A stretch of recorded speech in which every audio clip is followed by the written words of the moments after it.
gonna get it right one day. Hey, remember how many times you used to do the messages for your voicemail? It goes something like this. What's going on, everyone?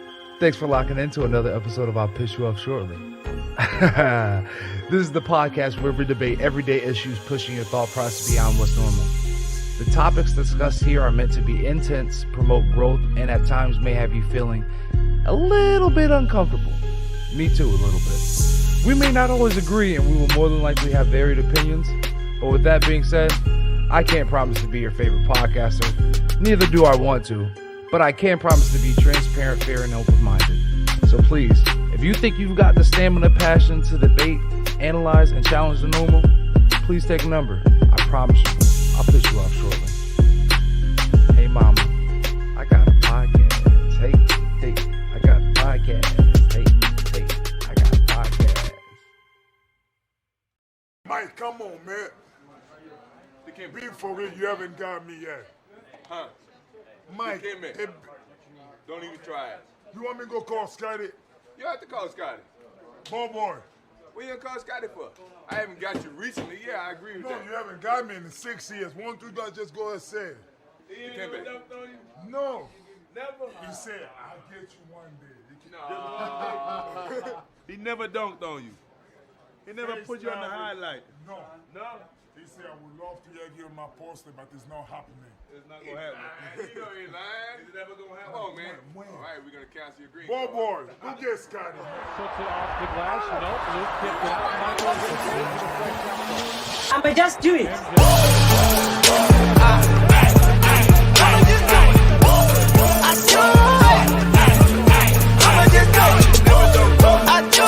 Let me get some more vocals, y'all. Turn me up, though.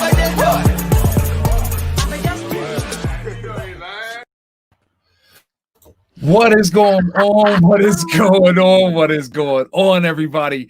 Welcome to I'll Piss You Off Shortly. Is your host, your favorite host with the most, your least most favorite, least most favorite podcast host with the most, Rob Benjamin, and with my trusted and lovely co-host, Joe Guire. How are you guys doing today? It is our GOAT episode. Welcome to episode 23 of the I'll Piss You Off Shortly podcast. Holy shit, Joe, we made it to our GOAT episode. 23 episodes in. That means we've been doing this for 23 weeks. It's 23 solid weeks of doing a really great show and putting the work in, putting the time in. That's all you can do. It's been a fun ride thus far. Heck yeah. I think the animals are already are they already in the comment section? Ooh, have the animals broken through? What's love going on, everybody? In the comment section, you know, if you guys are beginning listeners of I'll Piss You Off Shortly, when we go live every Monday night at 9 p.m., you guys will realize and see that the comment sections are lit. So make sure you guys are out here watching us live Monday nights at 9 p.m. Get into those comment sections. We are live on Facebook, YouTube, and I'm sure we'll eventually go live on Instagram. I think I was supposed to do that this week. I think I was supposed to go live on Instagram this week, but maybe we will do that next week. But yeah. So as you guys saw, this is our GOAT. This is our GOAT episode, and I'm a fan of Jordan. And before we kind of like really start, I just want to point out that Jordan said he was going to cancel Mutombo's green card. Did everybody else catch that at the end of that clip? I did not hear that. That's great. So I thought that was funny as hell. I know. But he was like, all right, now keep playing around. We're going to cancel your green card. That was hilarious. And then as Chris said, he just get posterized. Mutombo does. And if anybody that doesn't know me knows, if you don't know, or anybody doesn't know me, and I meant to wear my Jordan. Damn, that nap messed me up, Joe. I meant to wear my Jordan jersey. Like I got a nice pinstripe vintage Jordan Chicago jersey. I'm slipping today. But anyways, Jordan's was like my favorite player growing up, still is. I still consider him the GOAT. Kobe or LeBron, who comes after that, I don't know. Neither do I care because MJ's the GOAT. If you guys want to debate that, I mean, we can do that all day. But I remember when everybody wanted to be the number 23 growing up. That was like the biggest thing. And when I say that, like, I mean, from rec basketball to middle school ball to high school ball, that was like the biggest fight. Who had the number 23? Who had the number 23? I wanted the number 23. I remember one time parents were actually fighting when I say parents, like parents of young kids, and an AAU team, and my brother's AAU team, the two mothers were arguing and almost like fisticuffs with each other because they wanted their sons to believe that they earned like the number 23. I remember like even coming up in rec league, like they would just give 23 to like the best player after a while. Like it wasn't even up for grabs until I guess whoever was deemed. But yeah, like can you believe that like parents are actually fighting over a number? No, that doesn't surprise me at all. I mean, I think as long as I've been in youth sports, I wore one number my entire life in all sports that I played. I wore the number 5. Okay, it's the number I still wear in any sport. Anytime I have to select a number, there you go. You could bet I'll ask for number 5. Okay, mine's 4. I go for 4. It's a beautiful number. So there we go. But you know, it was crazy. And then like now that I remember it a little bit, both of those players that actually were like fighting for the number 23, they were both ball hogs and were pretty much trash team players. Like if you put them on the court individually, they probably dust you off. But as like a team player on an AAU team, they were fucking trash. They were also the reason why they lost the game that I had to fill in as a coach. And yeah, I'll be that coach. Yeah, we definitely lost the game because of them. They were actually arguing with each other, and instead of shooting the ball, they were, you know, give me the ball. No, I've got the ball, and the time ran out. So, and we had 3 points to make up with a hot fire. I hate to sound, I don't know if this sounds racist, but young white boy that was just shooting lights out. So like, he probably shooting better than Steph Curry. I don't know what actually happened to him because this is like my younger brother's team, but I wonder if he still plays basketball. But he was lights out, lights out. Jordan never needed a super team. You know, I will agree and disagree. And when I say super team, he never needed a full set cast, but his team I shouldn't say his team because he had so many different teams to get him throughout those 6 years, but his team, he had giants. You know what I mean? Everybody played their role, played their position very well, knew their role. And at the same time, I do believe Jordan pushed those players. He was able to push, not to say LeBron can't or Kobe wasn't, but like he was able to like talk shit, make you better, build you up, and then, you know what I mean, get shit, you know what I mean, get business taken care of. So Jordan had talent of listen, I lived through Michael Jordan. I'll tell you exactly what happened. When Michael Jordan first started, I lived through Jordan too. Hold up. You got listen, you got Jordan like post baseball. I had Jordan the whole time. Let me tell you something. I remember like in 1985, I remember he had a couple of 50 and 60 point games, and you know, I'd be reading the newspaper like, oh my God, Michael Jordan, and they would lose. Mm-hmm. They lost a lot of games that year. Oh yeah. And so to suggest that he didn't need a super team is silly. Now, he didn't go out there and get Larry Bird and Isaiah Thomas, but mostly because everybody hated Jordan. Instead, what he got was Scottie Pippen. I mean, an unbelievable wingman, if ever there was one. And then Dennis Rodman come from Detroit. Rodman, Horace Grant. I mean, you mentioned guys like Bill Cartwright, Steve Kerr. Paxton was another one. I mean, they always. I think Robert Horry got his way onto one of those teams. Yep. When they always found.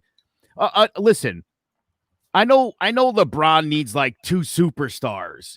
Mm-hmm. Jordan didn't need 2 superstars, but he needed like a better setter sometimes. And then he would need a shooting guy, or, you know, sometimes you need Kerr, one of those little guys to come in and hit a 3. Everybody served their purpose. BJ Armstrong, you know, I thought came into his own right during that time. So Jordan did have a lot of talent around him. I also think, and for me, I hated Michael Jordan growing up. You got to understand that. Although I'm a Knicks fan, baby. Okay. Guy travels every time he touches the ball. Oh, they say that about well, it started with us. It started with Jordan. And yes, just like Charles Barkley, 3 steps. I don't know why that's allowed. That always annoyed me to death. I don't know why they changed it either. I hate it. I hate it. But listen, Michael Jordan did, I think, what great people do, and that's make everybody around you better. Exactly. Dennis Rodman was sane and productive when he was with Jordan.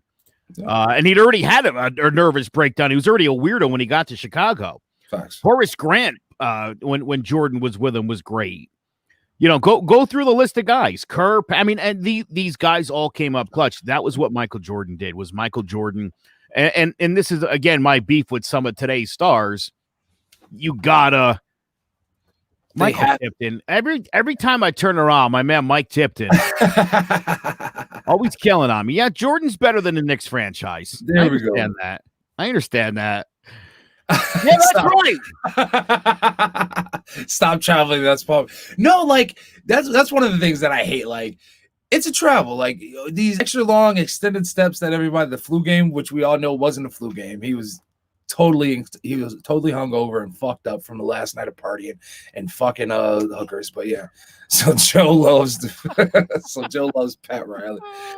See, like I told you guys, get into the comments. The comment sections are lit already. Everybody's, you know what I noticed lately? Yeah, Luke Longley, Chris, another great example again of a guy. I mean, they had like 4 or 5 centers on that team, and everybody, whenever they'd go against Ewing or Elijah, Luke Longley and Bill Cartwright, you know, they just keep fouling. They knew the big guys couldn't hit free throws.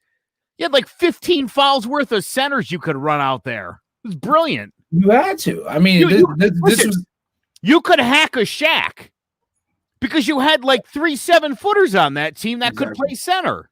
Yeah. 15 fouls. But even then, you got to look at it. It was such a physical game back then. Look at the way Jordan used to get through. Like LeBron couldn't play halfway.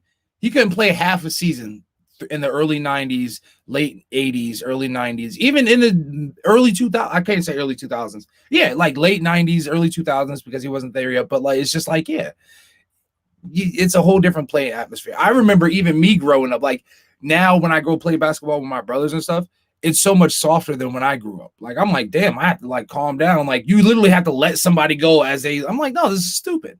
This is dumb. You can't like give them any kind of you can't apply any kind of pressure before somebody else foul. Or says you can't do that? I learned to play basketball in Meriden. So okay, on the you know what I'm saying? No blood, no foul. The first time I ever heard somebody call a foul was the first time me and my friends went and played ball in Southington. You said what? Who caused that? Yeah. Oh yeah, dude. This kid like called a foul. He like drove the lane and called a foul. We were like, what? You know, did it scratch the record and just stop the game? You know how those white kids are that play basketball? Oh my God. The tall, skinny, like blonde-haired kids. They call fouls. And, oh God. Nobody wants to play with those guys. I will say we've been playing with some guys from Southington earlier. I shared B-Day with Jordan. Enough said, go recognize. There you go, Michael. Jordan also had an older brother, Robert Parrish, at 1.2. Yes. What was I gonna say? I played with some guys from Southington. They're pretty good. They're like. They're like ballerific white dudes that you definitely want on your AAU team, but you know, outside of like one's super fast, super hard charge, but like you gotta slow them down because by the time he gets to the holes, you mean pussies. Oh, geez. Yeah, they're soft. They hit like 12, 15 footers. I played with those guys. Yeah, try to get a rebound, and you'll eat my elbow all afternoon. Facts. Well, let's see. I'm trying to remember. Since we're talking about Jordan, how many times since Jordan has and we're in Connecticut, how many times have you seen Jordan at the casino? Are you asking me? Yeah. I don't know. Is there somebody behind you? Yeah, how many times? Because he's I'm not gonna say he was. I remember when it first opened, he was there a lot because I've seen him 2 times. I can recollect. Jordan might be scheduling his visits to Connecticut around my visits to Mohegan. And I have gone, for Jordan. I've never seen Jordan there. And if I did, I would let him know that palming is not how basketball is played. But that's neither here nor there. I remember seeing him twice. The one time he was leaving the restaurant with like a crowd of people, and it was like kind of recently when it opened. And this is when I was living in Georgia. I was going to like NFA for high school. And then the second time, I'm a craps player. And so here comes Jordan because his restaurant is pretty much above that main center for like the craps area above, you know, Johnny Rocket. So he comes down the whole like that crystal floor, dance floor studio, whatever. Anyways, So if you come down that little Crystal Rock thing, that's a club up top, you pretty much come out to where the craps area is. So here comes Jordan going towards the high roller section, and he decides to stop at the main craps table. Good thing I'm at the side table, right? And he decides to say, let me put $1,000 on Yo. The whole table goes fucking crazy because they're like, Michael Jordan put $1,000 on Yo. Anybody that doesn't know what Yo is 11. One-time bet. And I'm pretty sure the odds are like 15-1. What payout? It's like 17-1 odds, payouts 15-1. But anyways, and he didn't hit it. And he stayed there for a couple more times, and then like of course the swarm came and he left. But it was pretty cool to see just Jordan just throw 1,000 on Yo and everybody go crazy. And meanwhile I had another dude that was like throwing like table max every bet. I was like, you guys are hype over $1,000 that was like penny change, but it was cool. He blessed the masses for a little bit. But yeah, he has, anybody that doesn't know, he does have, well, everybody knows he has a horrible gambling problem. But I did not realize that he's a horrible poker player from what I've heard. Some people say like he sucks at playing poker, and that's part of his fucking problem. So. Well, he's very emotional from the memes. Yes. Like you can read when Michael Jordan's face is sad. And just tears just start coming down. Yeah. But the key, by the way, the key to poker is to do this every time you get your cards. Every time you get your hand, you do this. You go, whoa, 4 aces. It looks like you had that set up right there just for that. That's awesome. Perfect time. I knew that joke was coming tonight. Perfect time. Well, I want to and kind of like remembrance of Jordan, the GOAT. We're gonna play a game. 2 truths and a lie, Jordan. You ready? I'm gonna be spitting out the facts, the cold hard facts, and you're gonna be trying to figure out which one's bullshit. You ready? Okay. Yeah. All right. So, Jordan has a phobia of water. In his 6 final series, he averaged 38.7 points per game, or he donated his first year Wizard salary to 9/11 relief efforts. One of those is not true. One of those is not true. I'm going to say Michael Jordan has a phobia of water. Okay. That's why he drinks Gatorade. Ooh, that's a nice little assumption there. Mm-hmm. I really thought about this. Ooh, okay. I know he also loves Big Macs. Somebody's been doing their history. I didn't even know that. Teach me something, Joe. Teach me something. All right. So Michael Jordan doesn't like water. That's actually he is the water thing's true or not? Oh, I was gonna have you guess both. All right, I'll tell you. Wait, time out. How am I gonna tell you everything? 2 are true, 1 is false. 2 is true, 1's false. I said the water one is false. You said it's false. So you're saying Michael Jordan's afraid of water? I'm saying the statement. I'm saying he is afraid of water. Is that true or false? Yeah, he's afraid of water. That's why he drinks Gatorade. I'll stick with my original answer. Yeah, that ding, makes ding, ding. Okay, so that's 1. So that's 1 true.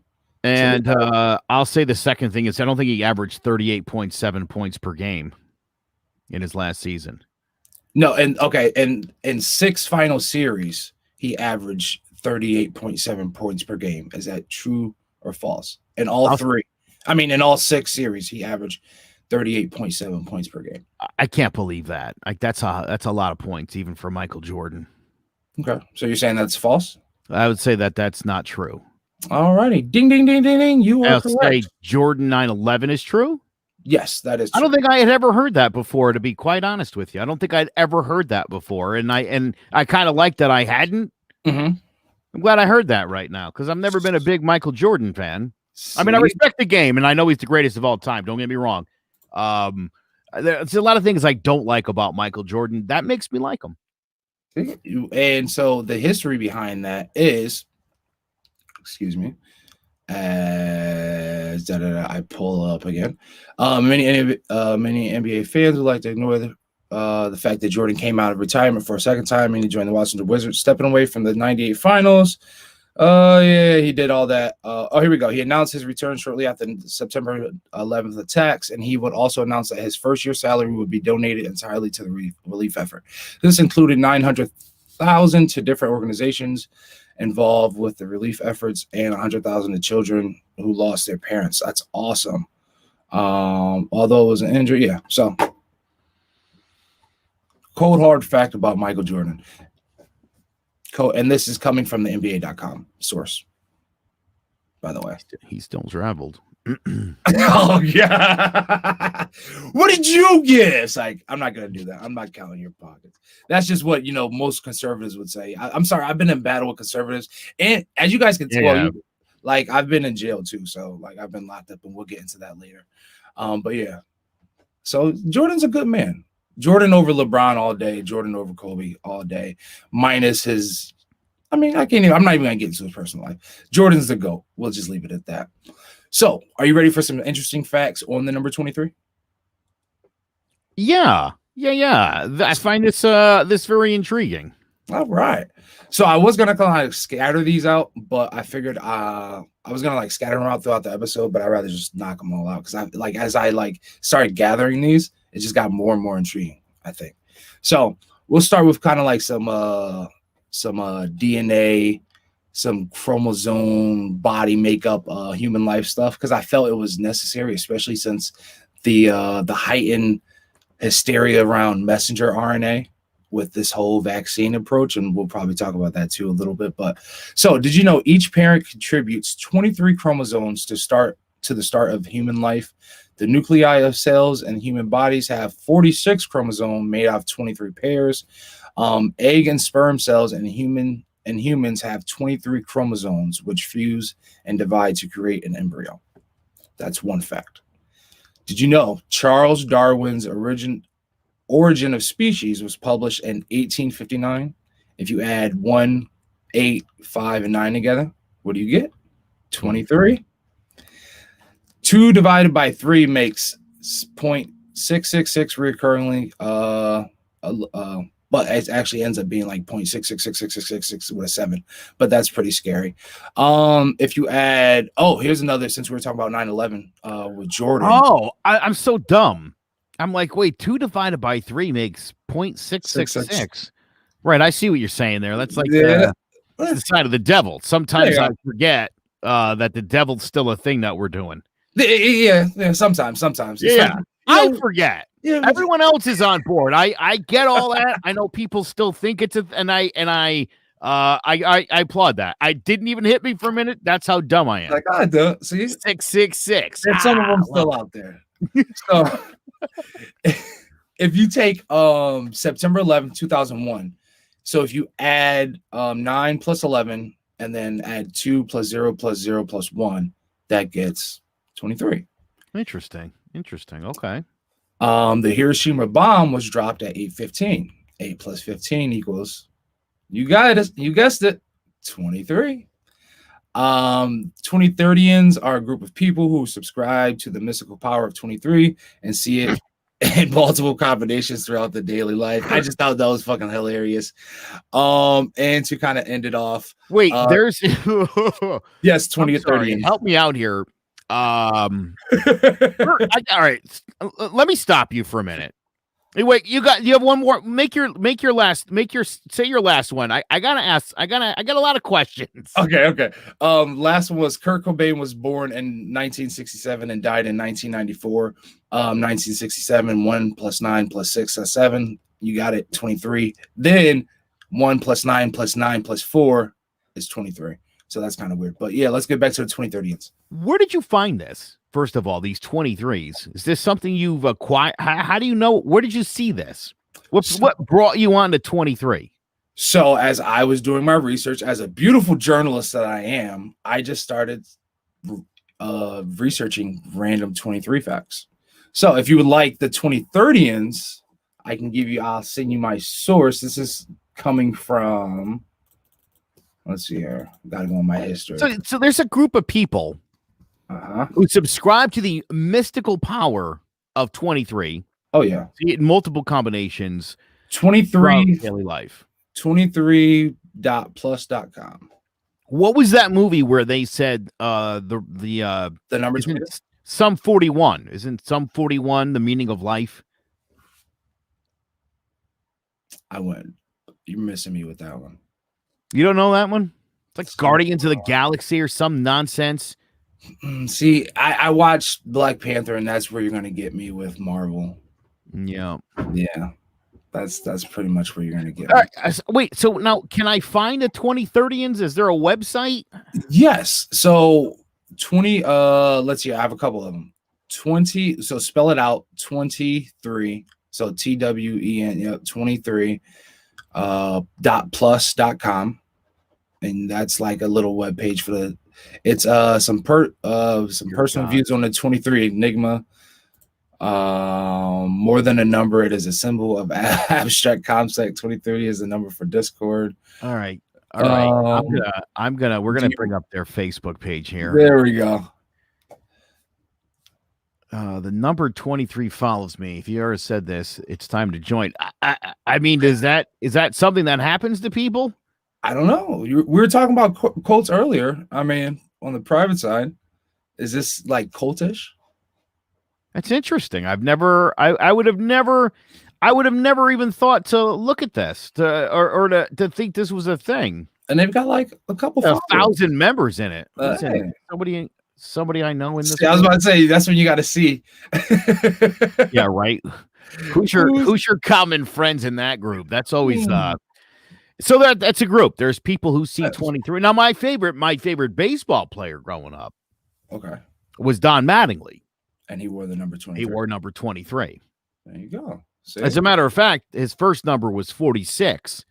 They gave that to him when they brought him up at the end of '84. And when he showed up to start 85 as the starting first baseman, they cut his 46 in half to 23. Damn. Was that intentionally? Now I can't not see it. Damn. Now I'm starting to think. And Jordan went to 45 a little after he came back from baseball. Was Jordan biting your guy? Was he copying a little bit, but just couldn't fully commit to 46? Yeah, right.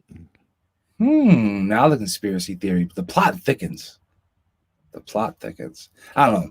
And then I have some other honorable mentions. Of course, Miley Cyrus with her cultural appropriation with the song 23, and also Jake Paul with his cultural appropriation. For anybody who doesn't know who Jake Paul is, he's a guy that knocked out, has been known recently in the news for his heavy boxing skills, knocking out Nate Robinson. He also has a song called 23. So those are my kind of honorable mentions. Rap songs named 23. I wouldn't say he has boxing skills. Say he has boxing skill. Skill. Okay, yeah. He knocked a basketball player out. True. Well, did he knock somebody else out though too? Not another YouTuber. Accomplishment. Okay. Yeah, another YouTube guy. And he's scheduled to fight Floyd, which I don't see it being much of a fight since Floyd doesn't throw any punches. He just ducks. I don't know. I don't see how there's actually going to be any Floyd's got to do like he did with McGregor. You gotta keep them around for a bit. You can't knock them out in the first round. What's the point of that? Yeah, get it over and done with. I think it would be more of an interesting. Like, I think everybody wants to see him knock him the fuck out first round. Like, get Jake Paul the fuck out of here. I think Jake Paul and Logan Paul should fight Mayweather at the same time. You think they'd still be able to catch him? No. But I think it'd be much more interesting if both of those brothers were in the ring with at the same time. And just getting their ass whooped. But that's the thing. Like, if Mayweather was actually like an offensive fighter, I would actually be with it. But he's so defensive, and I hate it. Yeah, like it's not even defend two clowns at once. You could do that. I'll tell you what, I would have more respect for Floyd if he did that, or if he fought like Katie Taylor or somebody. I don't know. We'll see. I know I'm not spending my money on it. I'll pass. Hard pass. I'd fight Jake Paul though. So Jake Paul, if you ever see this, low-level podcaster, I'll beat your ass. And let's blow your podcast up so you could punch his face in. I would love to. I'd love to get in the ring with Jake Paul. No, I don't have any boxing training, but I'd definitely knock you the fuck out, Jake Paul, because I saw your little fucking stance, and I don't know what the hell Nate Robinson was doing going in there like this, but Jake Isaiah Paul, nailed it. Best defensive fighter ever. Dodging fighters is definitely a great skill. Hey, you can't be mad at the guy that's never got punched in his face. If he's always dodging, hey, you're a hell of a runner. Not mad at you. Can't be mad. So yeah. I always said growing up, if I had to fight Mike Tyson, I'd be one hell of a defensive fighter. I would just be blocking the whole time. Just catch one hard in the ribs and go down. That's all I would do. Hey, as long as if I would survive more than 30 seconds in a ring, like an active 30 seconds, not just, just dodging, I'd be happy. I consider that a win for myself. But, so yeah, this week's episode of I'll Piss You Off Shortly is proudly sponsored by, you guessed it, 917 Stones. That's right, Rob's company. If you guys are looking for any kind of bedazzlement, embezzlement. Damn, no, not embezzlement. We don't embezzle anything. That's embellishment. Don't get me feds. Yeah, you guys can check me out. If you guys saw last episode, I forgot to bring the shoes up here again, but they are still for sale. I've actually gotten a couple orders though since then, custom orders. So I'm going to be doing a couple. There we go. Doing a couple tumblers, Starbucks tumblers for some ladies. From a couple organizations, and I'm going to be doing a are you a Star Wars fan? I know you are. I am. Okay. Yeah. So I will be doing a Mandalorian helmet, which is going to be pretty cool. Somebody saw a video of like a stormtrooper helmet that was all like bedazzled out, and they're like, "Hey, could you do this with a Mandalorian helmet?" I'm like, "Sure, of course, I can do it all." So yeah, got a couple things with that. So yeah, if you guys want to go check out 917 Stones, or just message me if you like some custom shoes made, or if you like those shoes made right there, or like those shoes period, message me. We'll talk a price. We'll have some fun. Actually, real quick, I just got to correct Isaiah Groves, who said that Floyd's the best defensive fighter of all time. That would be true if Pernell Whitaker didn't exist, but Sweet Pea did. So number 2's not bad though.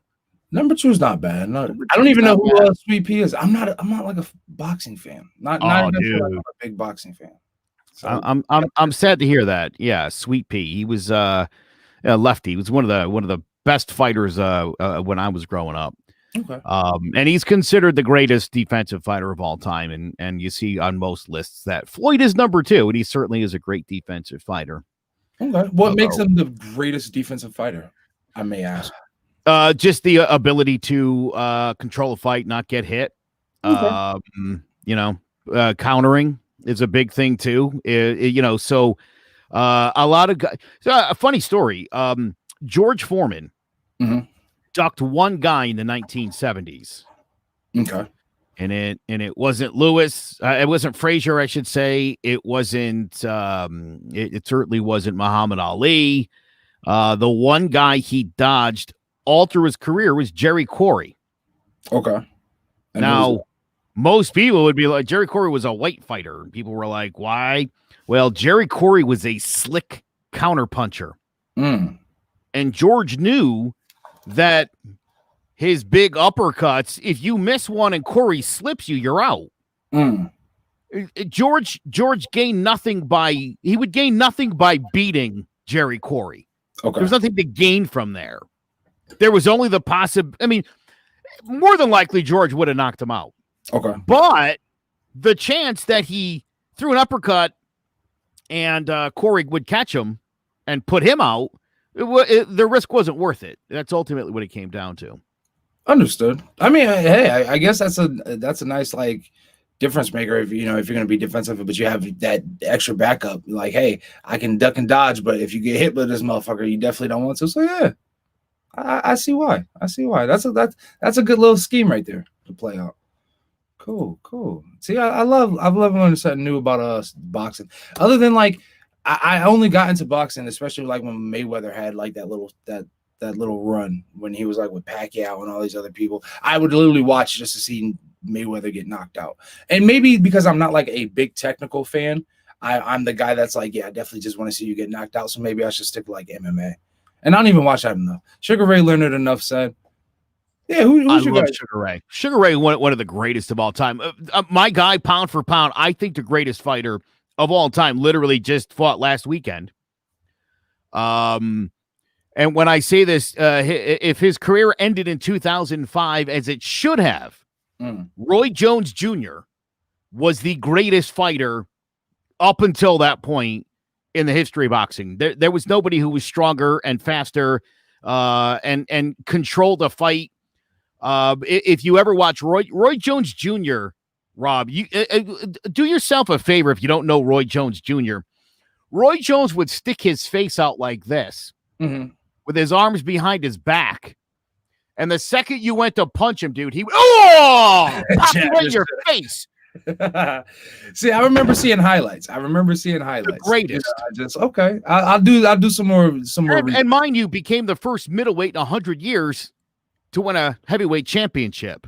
Oh, nice. When he beat Ruiz. So yeah, that's your guy. 4 weight classes, the 4 big weight classes. Give me a break. Okay, come on. Matter of fact, there's some great ones, but nobody was better than Roy Jones Jr. And again, to see him against Mike Tyson, that was sad. Yeah, that was sad. And here's the thing about that fight. I mean, Mike Tyson was a power puncher. Still is. Still hits like a sledgehammer. Roy Jones, his game was speed. He's like 80 years old. He just can't. He can't fight like that anymore. He didn't have it anymore. And his skill is gone. That skill of speed and precision is gone. Mike can bang till he's 60. See, and that's what it looked like. He looked so clean from the promotion videos when he was out there with the trainer and stuff like that. I was like, I would not want to get hit from Mike's hand at all. Like, it looks like it hurts. It looks like he he can still do damage, and it kind of showed. Well, that's what Roy said after the fight. Roy said, "Yeah, that hurt. That hurt." And I'll tell you what. I don't know if you know what this means, but they were pulling punches. What does that mean? No. So Mike wasn't hitting Roy as hard as he could. Okay. So they were going if Mike would have thrown an uppercut and connected, he probably would have done the same thing that happened to Nate Robinson, where he would have just been laid out on the canvas for 10 minutes. Jeez, just out. Jeez, there we go. Quali, you and me, baby. Yeah, dude. The Antonio Tarver boy never shouldn't have done it. Shouldn't have done it. I remember the news and hysteria after that, or the that kind of like talk, and that name and Roy Jones. But I don't think I've ever watched it or seen those guys fights. But I do remember the hysteria behind all that.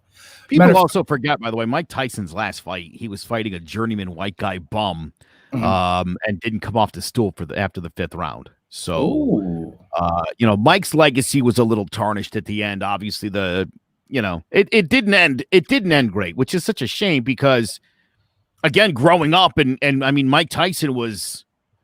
Which, it's funny, Rob, I don't want to, we could talk about this maybe another day. Do you know Larry Holmes?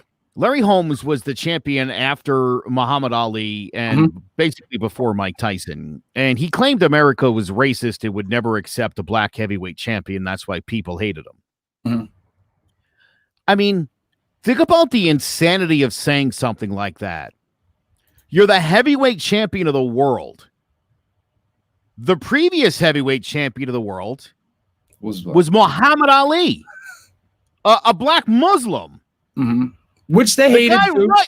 But most people loved Muhammad Ali. I mean, look, Muhammad Ali certainly had a political party and a whole ideology of Americans that didn't like him. But again, he's the heavyweight champion of the world. And I mean, again, we've had black heavyweight champions go back to the 20s. America's never had an issue with a black champion. And then Mike Tyson was a raving lunatic, domestic abusing, rapist, psychopath, and we still liked him. Very true. And we still do. Yeah. Larry Holmes was just an imbecile and unlikable. Which is why I say to guys like John Bones Jones, I mean, get your act together. Deontay Wilder, why are you doing this Floyd Mayweather villain thing? Yeah. We hate Floyd. We want to see one of these Paul brothers. We know it's not going to happen. We'd love to see one of them knock Floyd out. Well, I don't want to see one of them. I want to see Mayweather get knocked out, but not by one of the Paul brothers. I want to see Mayweather get knocked out by anybody, anywhere. I just don't like him, and he's such an arrogant son of a bitch. I'm with you. I'm not like every fight that I watch in Mayweather, I wanted to see him get knocked out. But at this point, I think I'd rather see Jake Paul. You know what? No, I want to see Jake Paul knock Mayweather out so then I can have a little bit more time to get this podcast up, and you guys can go ahead and like tag Jake Paul and let Jake Paul know I'll beat his ass. And yeah, we can do that. And if you guys want to catch any more of this, like this boxing talk, if you like this boxing talk, you guys should definitely check out Throwing Jabs podcast, for part of the CMG family. And matter of fact, we'll go ahead and play that now. Ladies and gentlemen, this is our main event.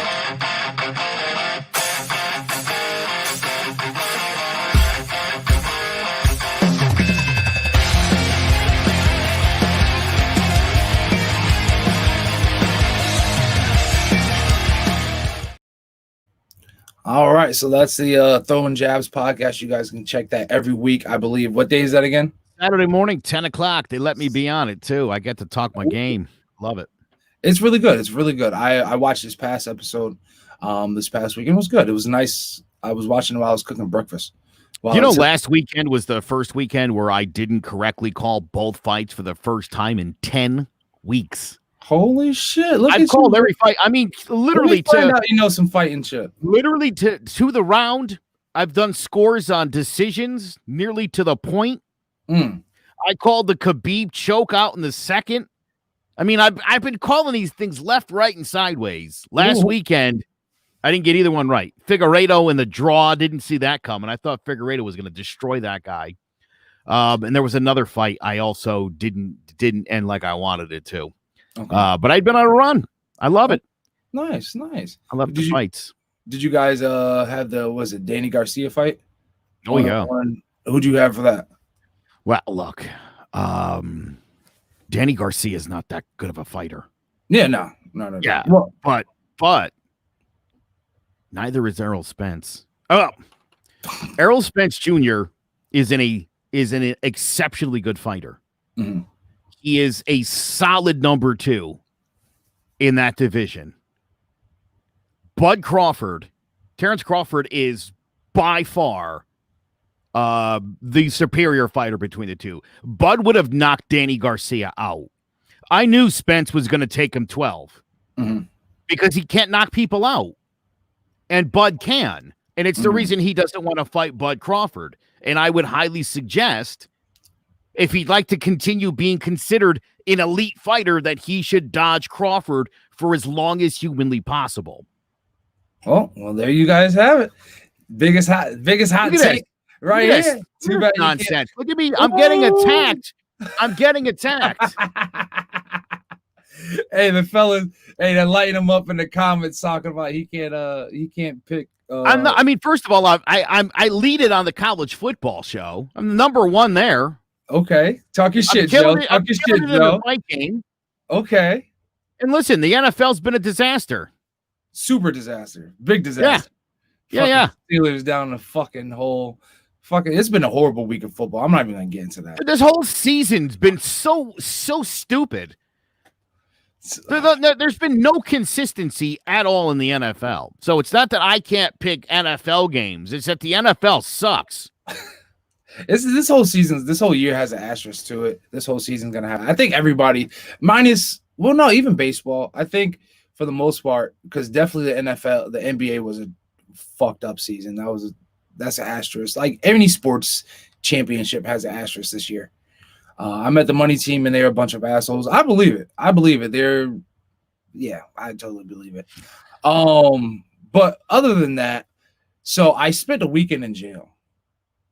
And when I say jail, Facebook jail. Fucking Zuckerberg got me. These fuckers got me. Here I am battling bigots and racists again. And I don't even remember what happened this time. I've been locked up so long. I was doing my typical, conversations on Facebook. And who? As you or as I'll piss you off shortly? I was doing it as both. I was off. I was giving it to him both ways because I figured, I would like to get the name I'll piss you off shortly out there. And it was working. People were clicking. People were definitely clicking. You were wrong about Ferrero because he lost a point for a low blow. Otherwise, he won 3 out of 5 rounds. So an illegal low blow cost me another win. Man. But so yeah, so I was commenting as myself, and I was commenting as I'll piss you off shortly. And it was I don't think I was doing anything wrong. But apparently Facebook thought that my verbiage, my verbiage was off and it was bullying. I wish I had the screenshots. I should have sent you the screenshots so we could have posted and let the guys know, or let our listeners kind of give their take. But we're gonna definitely get your take. So of course, as I'm commenting, I'm waiting for replies, and boop, there goes your page has been restricted for 3 days. So I said, oh shit, here we go. We're not going to be able to comment. And I didn't even really think about how extensive this restriction was going to be. Like when I say they shut me down, like they shut me down. So of course I send the thing, here we go. I pissed somebody off. Facebook shut me down again. So Joe goes, all right, cool. Joe goes in his little fucking Batman cave, fucking sets Zuckerberg straight forever. I don't know. I don't know if I don't know if I did something in between time from when you set them straight and then got it. I'll piss you off shortly back online, because literally I said, yeah, I'm going to relax, Joe. I'm not going to do anything for the rest of the night. I'm going to chill. They wouldn't let me post. I don't know about you guys, but every time I went to hit the publish thing, it just kicked me right back off.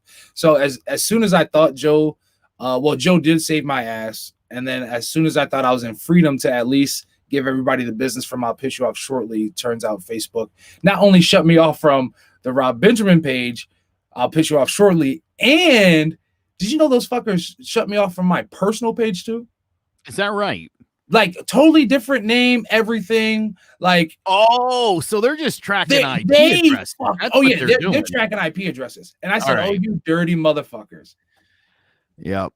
So yeah, that's interesting because you and I both run the I'll piss you off shortly page. Now, mind you, for anybody who's wondering, Rob posts all the stuff, especially if the N-word's being used. That wouldn't be me.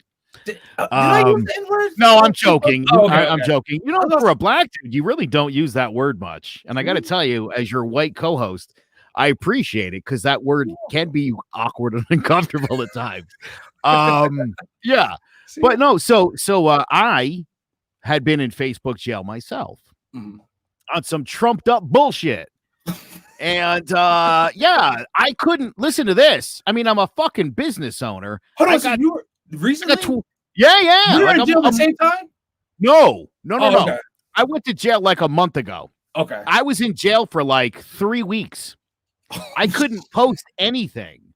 And I emailed Zuckerberg and I was like, listen, you skinny prick douchebag, I run a business. I need to post shit.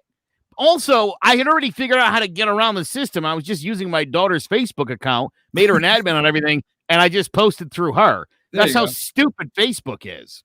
You're stupid, Facebook. There's ways around it. I'll create 500 accounts if I have to. There you go. And if you want to hire people at $80,000 a year to track that, you're a bigger fucking dumbass than I thought.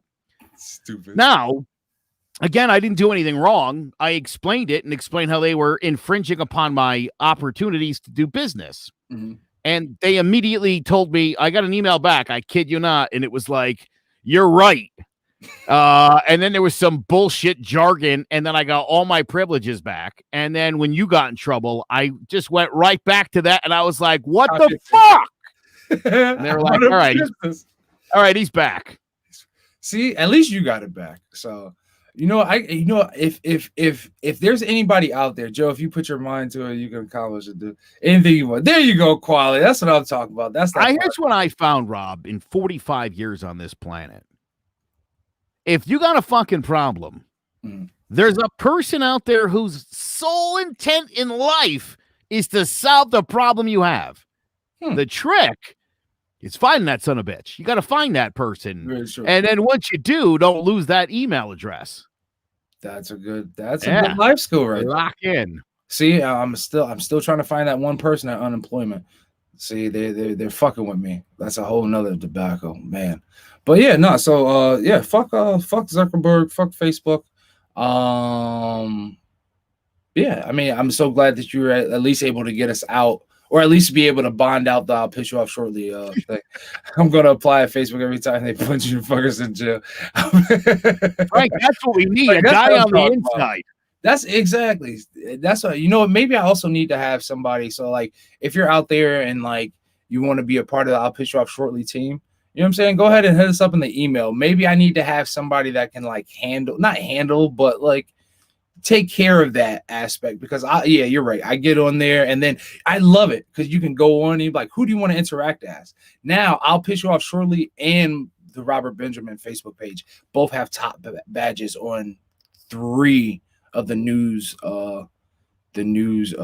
outlets or news station Facebook pages. So I mean, we're doing something right.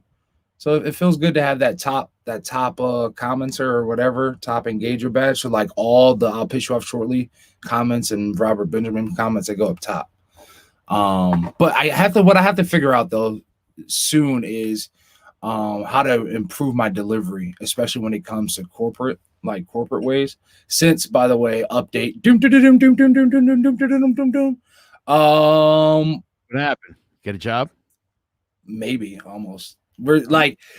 So they're like, hey, finance and HR has hired.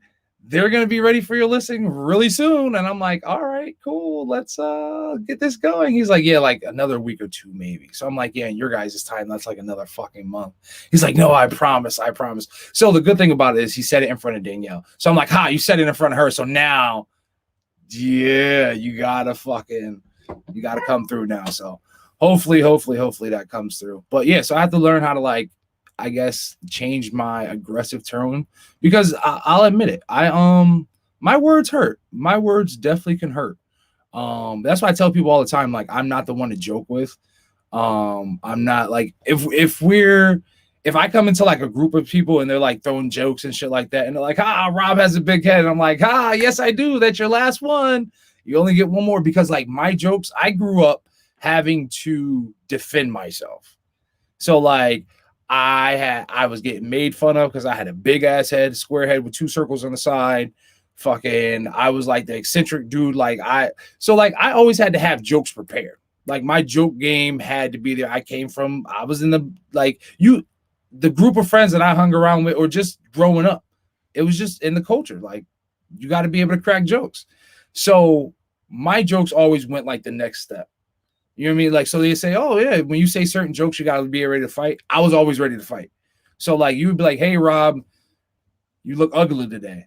Well, not as ugly as your mom last night when I saw her. You know what I mean? Like my shit, like, and it just goes from there. So that's why I tell people like, don't joke with me, because I take my whole intention when I joke with you, if we're like taking jabs at each other, is to hurt your soul, like to hurt you as much as possible. So you never want to crack on me again. And that's where either like I'm not going to say a lot of fights, but I got into fights or verbal altercations because, yeah, like if you start getting me, you're like, 2 or 3 snaps in. I'm like, all right, cool. You got it. That's your last one. Once I tell you that's that last one, it's it. Wait, the guy who created the podcast uses strong words. No, my words are very, very small. What's up, Dylan? Everybody that doesn't know, that's Dylan. He was a guest on one of our episodes. It's simple. If someone dishes it, they have to be ready to take. Exactly. And that's the thing. I never want to dish it first, Frank. I'm never one to dish it first. Unless it's somebody that I feel that I have that relationship with, and then like we can banter like that. Like if me and you, Joe, were like cracking jokes, it would, I can control. But like if it's somebody that I really don't fuck with, matter of fact, who from another podcast before he quit. Like you remember how he came off to me and I was like, yeah, dude, like I don't know you like that. Yeah. That's how I am. So like, I'm just not the guy to joke with. Oh, Rob, I would love to try to hurt my soul. I have no soul. Frank, I low key, like I would have to, I don't know. I would have to like get to know you first. Frank, I will breathe soul into your fucking life just so Rob can pound it out of you. Like Frank. Oh, how you like that, Frank? I don't even want to talk about that because I like you, Frank. Frank, Isn't Frank great. Frank's amazing. Like, you know what I mean? Like we can do a little jokey roast because we're going to be posting that picture soon of Frank and a couple of the guys because we are actually starting our best of CMG hair challenge where we have 4 contestants. But yeah, Frank, you have a soul. There's always a soul. I don't have a soul, and I say I don't have a soul, and I have a soul. Let me tell you about this. There's always something. This old soul named Frank. I've met Frank a couple times. Okay. Mostly through the Hard Hitting Wrestling show. Mm-hmm.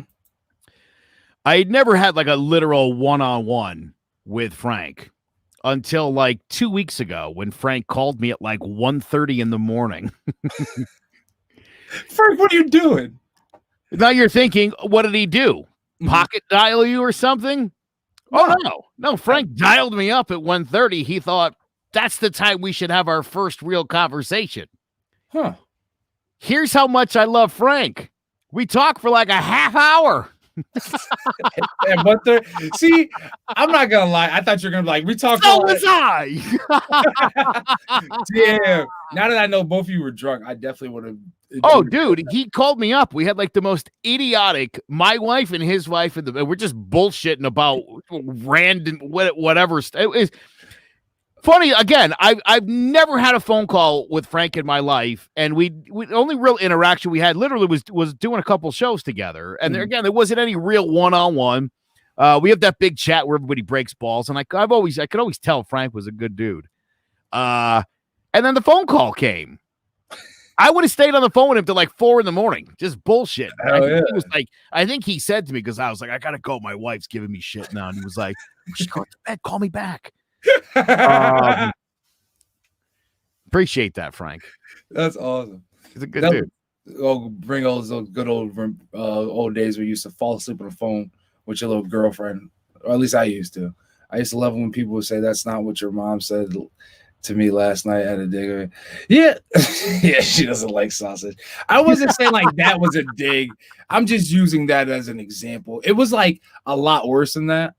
You know what I'm saying? Like the mom jokes were like ruthless. And what I realized, I get it. You listen, you're going for the jugular. Right for the jugular. That's your it's funny when my wife gets mad at me. My wife just go right from like, I'll say something smart back, and she'll be like, "I make more money than you." And I'm like, I know that's supposed to hurt. It doesn't. It makes me love you more. That's more of a win for me, Hey. Yeah, seriously. I used to be drunk calling my girlfriend. So who's the girlfriend in that situation? Was Frank the girlfriend calling Joe, or was Frank calling on his girlfriend? It's interesting. I'm not sure if we'll be able to figure that one out. Oh man. But so you're saying your wife. Oh yeah. So let me tell you something. Let me give you my method.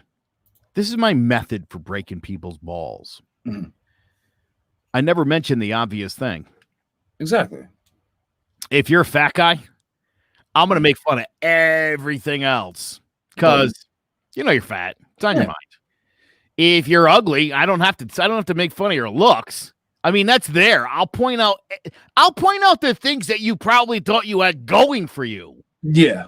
You know what I'm saying? And then that's how I try to break you down. Oh, but in a fun way. In a fun, creative way. I noticed I do something. I noticed something the other night. I was talking to my wife, and I was like, I don't tell stories. Like, if I tell a story, it's a story. It's like long. Yeah, long. Like an anecdote. It ends up being a good story. Mm-hmm. And the same thing when I would tear somebody down. You know what I mean? It's not even just a direct jab. It might be more a part of a larger conversation, and then I would just start lacing into the person. Exactly. Like if they wouldn't be able to follow, it's too much. Exactly. Like I'm looking at when I'm looking at somebody and it's like getting that point, like I'm quiet and I'm looking at your hair. I'm looking at like what your face looks like. And when I say that, like not like physical traits, but like your facial expressions. Like I'm looking at like if somebody has a wrinkle over there, and then I'm thinking like, how did you get that?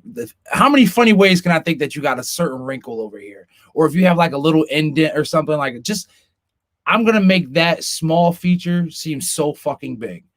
Even if you walk away, or if the whole, you know what I mean? If you have a noticeable kind of like walk, like I'm going to joke about that. I'm going to find so many, like it's the small shit.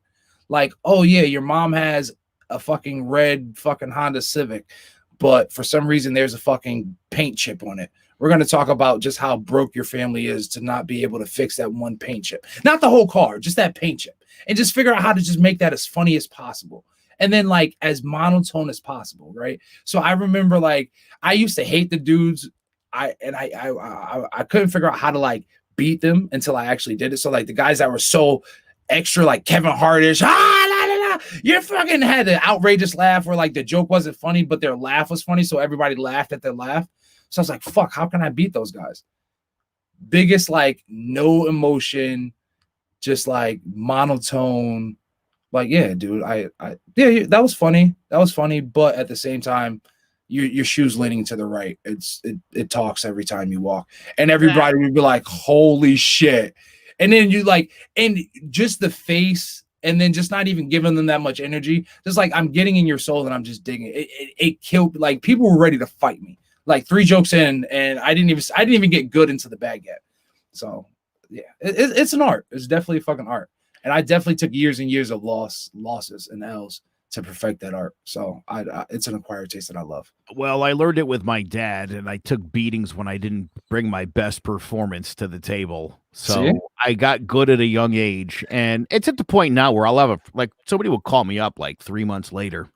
Be like, yo, remember that night we were talking and you fucking were breaking my balls? And I'm like, yeah. Did you mean that?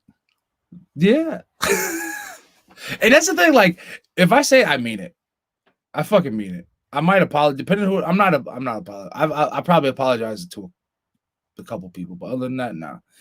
Try driving through your projects when your muffler breaks, the noise going down the street. Yeah, that was. Oh, dude, that's simple though. I was driving with a buddy of mine. My buddy, it was Puerto Rican dude. We were driving through the projects in Meriden, and his fucking car started being weird, and it sounded like birds chirping under the hood.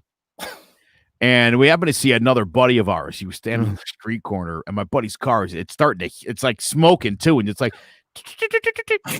Dude, my buddy's on the side. He starts breakdancing.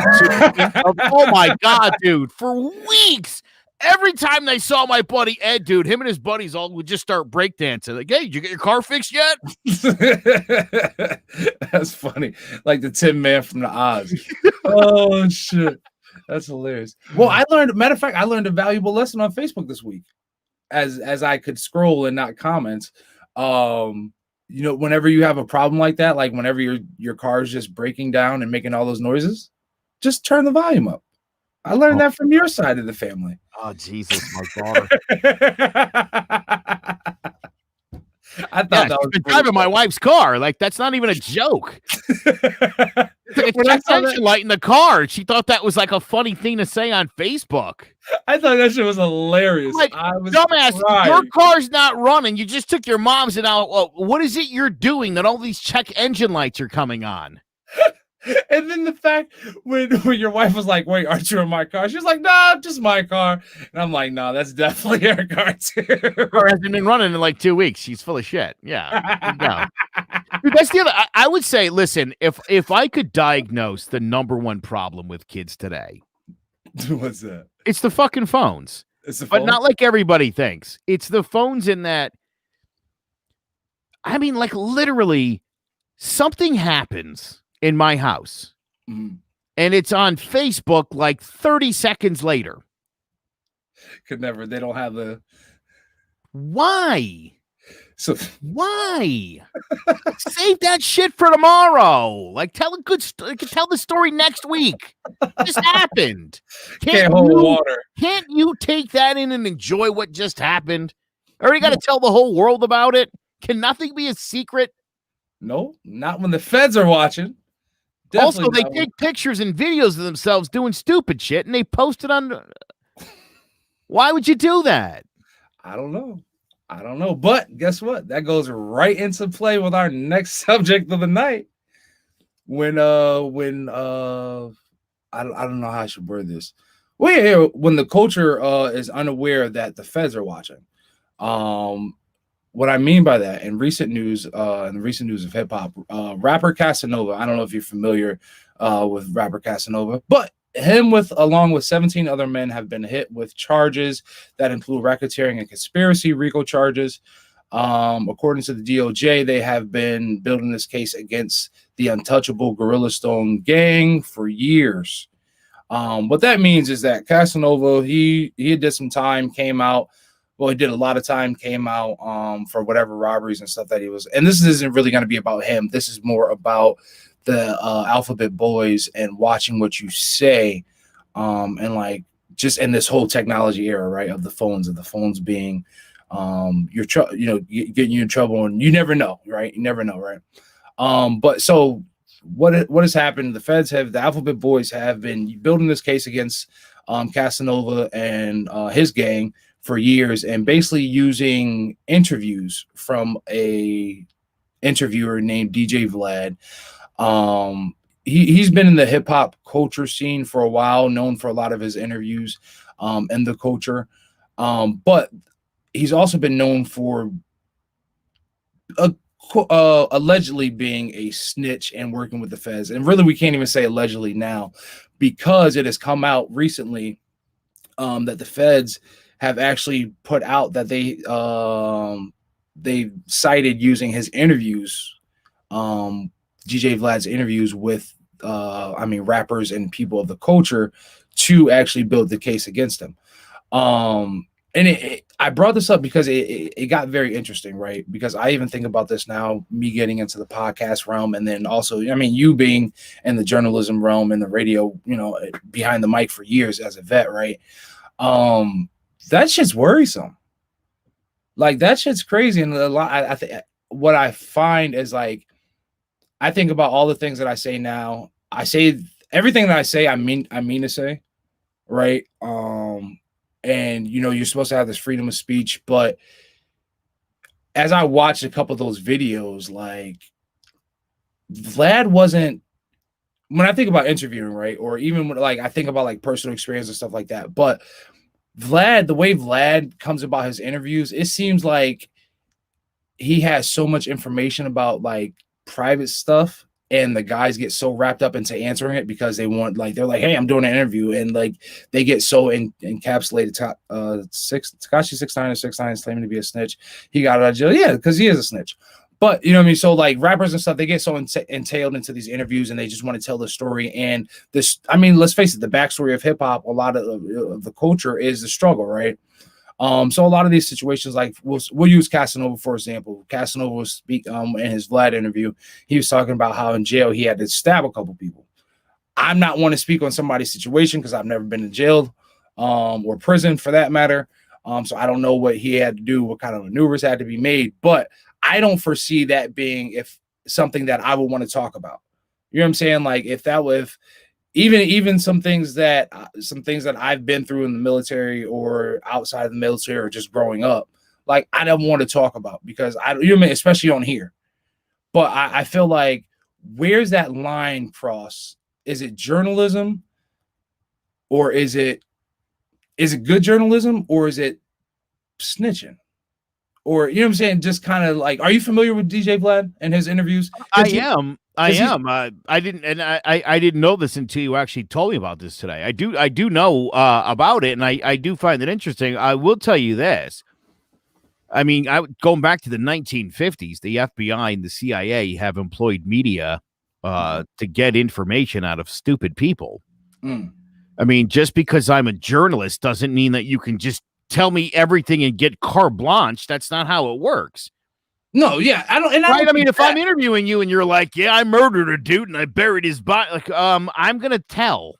But but there with his interviews, he was like, "Yeah, these are things that I already had on paper, this, that, and the third." So like, it was things that he already had on paper. Now, I guess some of them were alleged things that he said weren't necessarily on paper.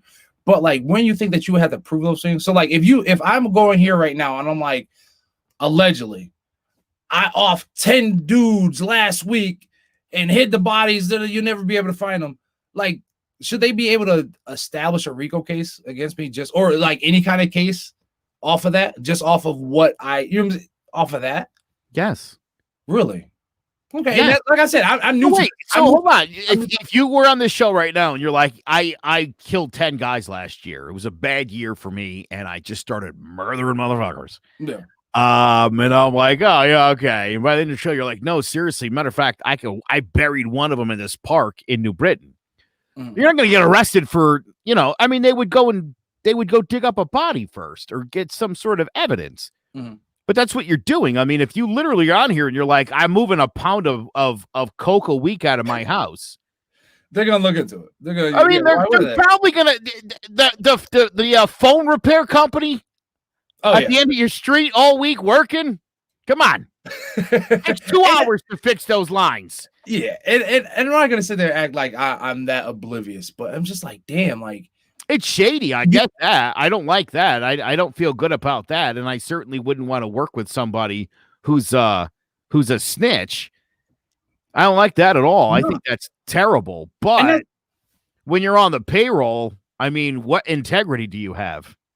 And even then, like, why would you even continue? Like, my question to like a lot of these celebrities, and even matter of fact, some of my best, well, so not some of my best interviews, but some of the interviews that I actually like from Vlad, because I'm not gonna say he does a bunch of bad interviews, he does some good ones. He did an interview recently with your boy Faison. Amazing interview.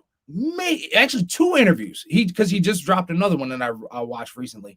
And Faison was talking about how like he was breaking down the gang culture and being like, yeah, like if you're really a gangster, like you're really not doing and talking about a lot of this stuff on air. Like, why? You like that's the dumbest thing possible, right? Right. America, there's like a code. You're not supposed to talk about stuff. Exactly. And it brings my attention, like, why would you still, even if you live that lifestyle, why would you still want to talk about that? Like, I get it. You talk about it in your raps and stuff like that, but to sit down, especially with a person like DJ Vlad, and to just outpour yourself like that. Another one of my favorite interviews with that was one of my favorite rappers, Benny the Butcher from Griselda. And he was just like, he asked Vlad, like, why do you ask these dudes, questions that that could be incriminating? Vlad proceeds to say, hey, if they have a case, we won't ask them about it. But if they've already pretty much gone through it, or, there's already been details released, we'll talk about it, or I'll ask them about it. So it's just like, I can't really be mad at Vlad because he's doing his job. But it's just like, dude, if like these rappers and the celebrities and stuff like that, if you're still doing some dumb shit, why are you talking about it? Some states follow the corporate. Hey, OV, I think your account got hacked. Why you say that? That motherfucker Googled that. You don't know that stuff. Corpus delicti. That's Latin, motherfucker. That's how I almost fucked it up. I had to slow it down. I had to slow down and read low. But yeah, reliability. That was like, what is it? That was like $6 words in that sentence. Yeah, and I'm on a $2 budget over. You gotta bring that shit down. We ain't got sponsors yet, brother. But yeah, so basically just no one want to keep quiet, man. Stop making yourself a target, which I probably need to do as well, because I know I'd be saying some off the wall shit, and other than like government shit, I don't want the FBI boys on my back. So in 1990, I watched the movie Goodfellas for the first time. Okay.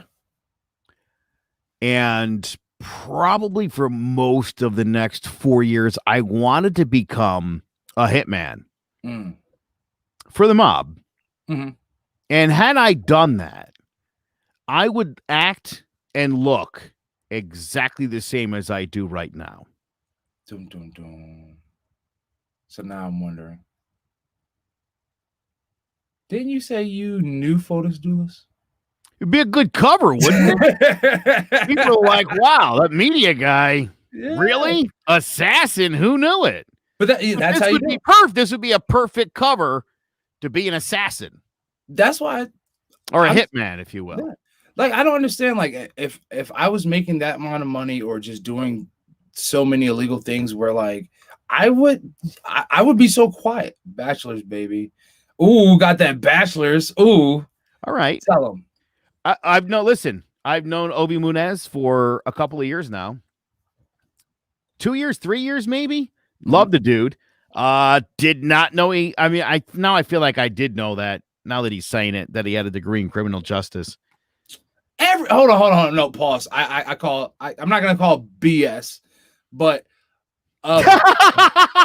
you never know who he's talking to. He may be the hitman.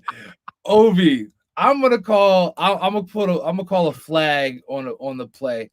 You have a criminal. Where did we get this degree from? Because if you got it from that college, that Columbia College, that every military installation post has, I don't know about that. Because I've seen like 3 of my soldiers get degrees, and I saw how they got their degrees from Columbia College. So depending on where that degree's from, we might have a flag on the play.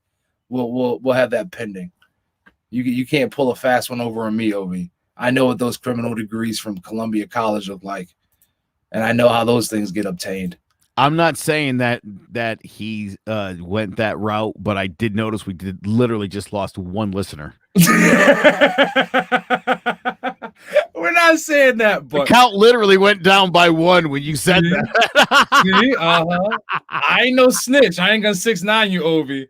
Oh, that's even worse. That's even worse. Once you get E7, they just give those out. Once you make E7, they give those out. That's not fair. That's not fair, Ovi. But yeah, so anyways, just watch what you're saying. See, that's how we know you got it from AMU. You can't even spell what. You can't even spell what. Oh, I'm sure your NCOER raters hated you.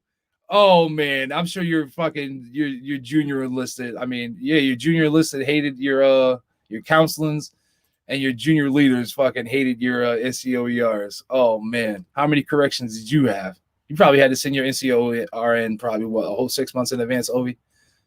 I know it. Anybody that doesn't know what an NCOER is, that's just a non-commissioned officer's what's that, enlisted record? I can't remember what it is. Evaluation record. There we go.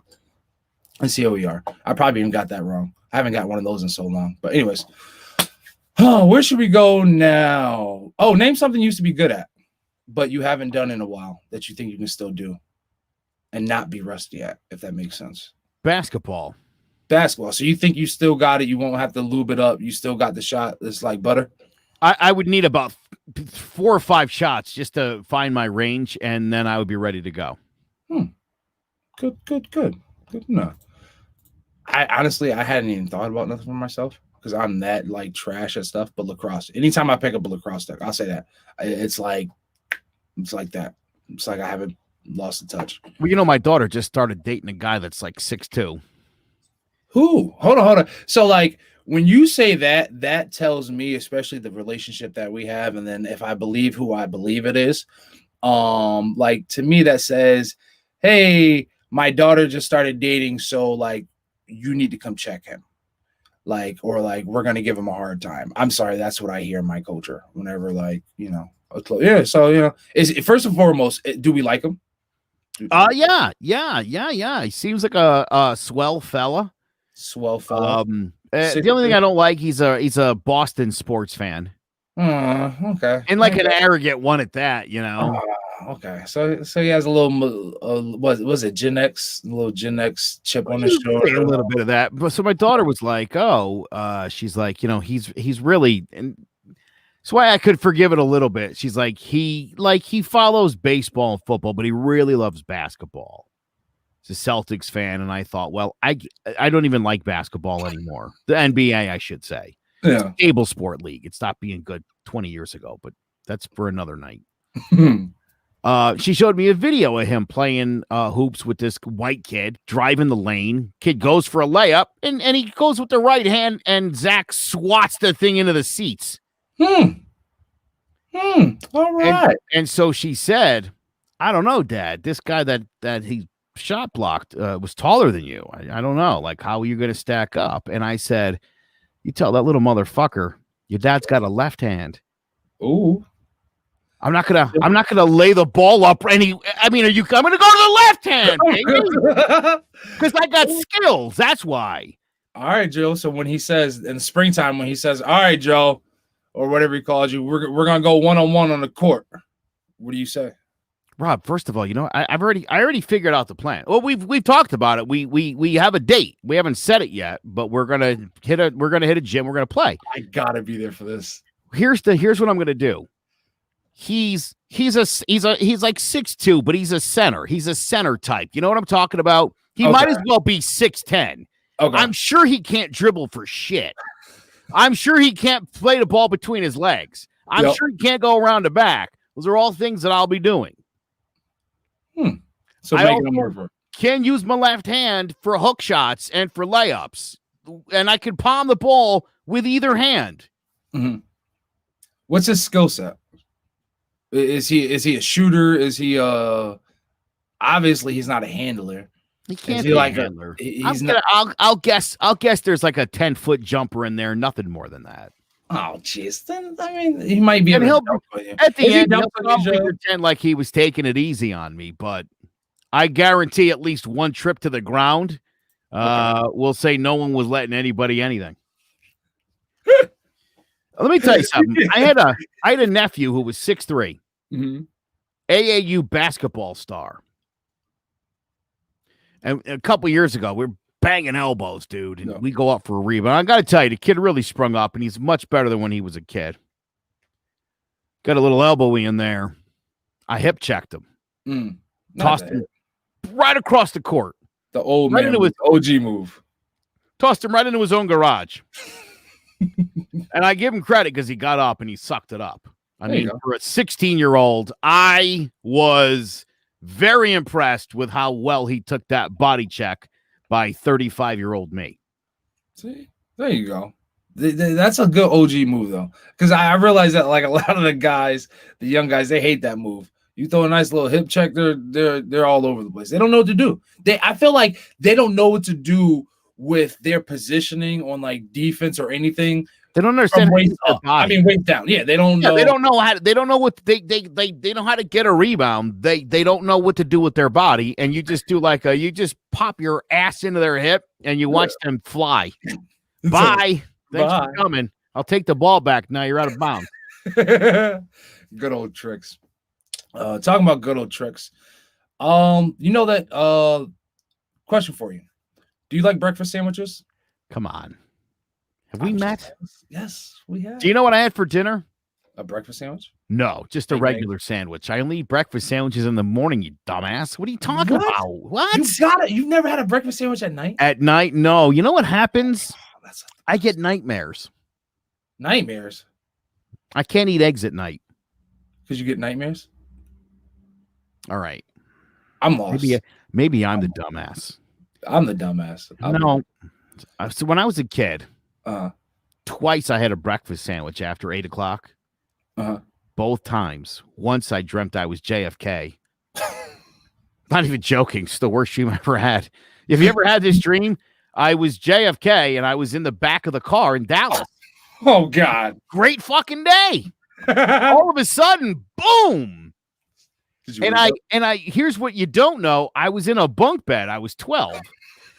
and the force of the imaginary bullet in my dream took me right over the edge of the bed and 5 feet to the ground on my face. Jesus. At 12 years old, you were having this dream? Yeah. My guess was it was the guy in the grassy knoll because it was a very direct shot, and it really, really darted my head back. Yeah, I can't eat breakfast food after 8 o'clock at night. Bananas, any sort of breakfast food, I just can't do it. Huh. That's weird. Oh, damn. I get weird nightmares, and I can't help but think it's got something to do with the breakfast foods. Eggs at night gives you nightmares. What the fuck? I thought he was like co-signing. That shit's funny. Shout out to Big Jace. I love me some breakfast sandwiches. All right. So that's what I wanted to talk about, the art of the breakfast sandwich. We both love a good breakfast sandwich. What's on your breakfast sandwich when you make it? Bacon, egg, and cheese. Bacon, egg, and cheese? Okay, cool. I'm the same. What kind of roll do you use? Are you a bagel person? Are you like a deli style roll? Are you doesn't matter, or just 2 slices of bread? What's up? I'll be honest. I do like me a deli roll. That's number one. Or some, even a hard roll, Italian bread of some sort. I'll eat a croissant, English muffins, regular bread, white, wheat, pumpernickel. It doesn't matter. If there's meat and cheese and bread of any sort, it could be a tortilla. I'll make a sandwich. Okay. I love sandwiches. Sandwiches are my breakfast sandwich is what I would never just get a plate of eggs. It has to go on. That's how I am. Like it has to go. Like I like my eggs honestly one way, and that's over medium. A little bit of running. Yeah, I could live with a little running. But yeah, I'm not particular when it comes to eggs. I'll eat pretty much any kind of egg. That sunny side up shit is no good though. Yeah, I that's don't know if I can get behind that sunny side up runny shit. That's a little too runny. nah. You gotta. I can do a little bit of running, but you gotta cook it on both sides. I hate breakfast. Frank hates breakfast Frank hates breakfast like all of my 5'2", 110-pound girlfriends did. That's a weird thing to hate, Frank. How do you not love breakfast? Like I can't get behind anybody that doesn't like breakfast. Yeah, I don't know. I'm starting to worry about you. Important meal of the day. Been hearing that your whole life. Like even like eggs. I don't bacon, love pancakes. Eggs, pancakes, bacon. Nah, so I like French toast. You like French? See, I'm a French toast guy. Pancakes don't even hold up. No, that was so like when I was younger. Like I used to make pancakes with my grandmother. Two balls looking up. Oh Jesus, here we go, Ovi. Anyways, so I love my bacon, egg, and cheese on like really the deli roll definitely, but like if I can get it on everything bagel, that's amazing. If I can get it on some, I'm gonna say chorizo, egg, jalapenos, and pepper jack cheese and a tortilla. Okay, Chase, I see you. Jason, we should have a food show. Jason has great like food choices. That would be cool. CMG food show. There you go. Ooh. But yeah, so like I have to, as I cook my bacon, so Ovi likes his eggs raw. All right, there we go. He like how they feel in his mouth. Oh man. So I like my I don't even want to talk about my bacon now. They're talking about eggs in their mouths and shit like that. But so I cook my bacon two ways. I either cook it in fucking bro, I'm fat for a reason. I cook my bacon two ways. I either cook it in a skillet or I put it in the which actually I learned from somebody, putting it in the oven in on a tray. Yeah, and doing that, which is cool. If you get like a nice crisp, it's a nice. But I love it from the skillet. I put like a couple pieces in the skillet, put the gas stove on like 4, fry it on up. But you have to fry your egg in the bacon grease. If you don't fry your egg in the bacon grease, then I don't want it. Like that's like I don't need more butter. Just I crack my egg into the skillet, into the bacon grease, fry my egg that way, and bang. There's an art to it. I feel. And then you gotta season it up a little bit, season up your egg, season up your bread a little bit. Banging ass breakfast sandwich. What about grilled cheese? Two things. Number one, I cook my bacon on a flat iron stainless steel pan. Number two, I do not use grease to fry my eggs. So you dump your grease? Because I already have high blood pressure. That's just, I'd like to do that, Rob, believe me. But if my wife saw me do that, it would be bad. Now, I mentioned how much, I would say probably in any given week, 7 days a week, 3 meals. That's what, 21 meals a week that you're eating. I would say probably 17 of those, I have a sandwich of some sort. Okay. I love sandwiches. My wife, sometimes we order from a pizza restaurant, and I will get a tuna fish salad, and it comes with a side roll. And right, because the salad's cheaper than the grinder, so I get the grinder roll with the salad, and then I just do it myself for less. Oh, man, yeah. Again, if there's bread and something to put in it, I will definitely have a sandwich. And I'll put it to you like this: I'm a husky fella. If I didn't eat bread, I bet you I would weigh about 135 pounds if I had to guess.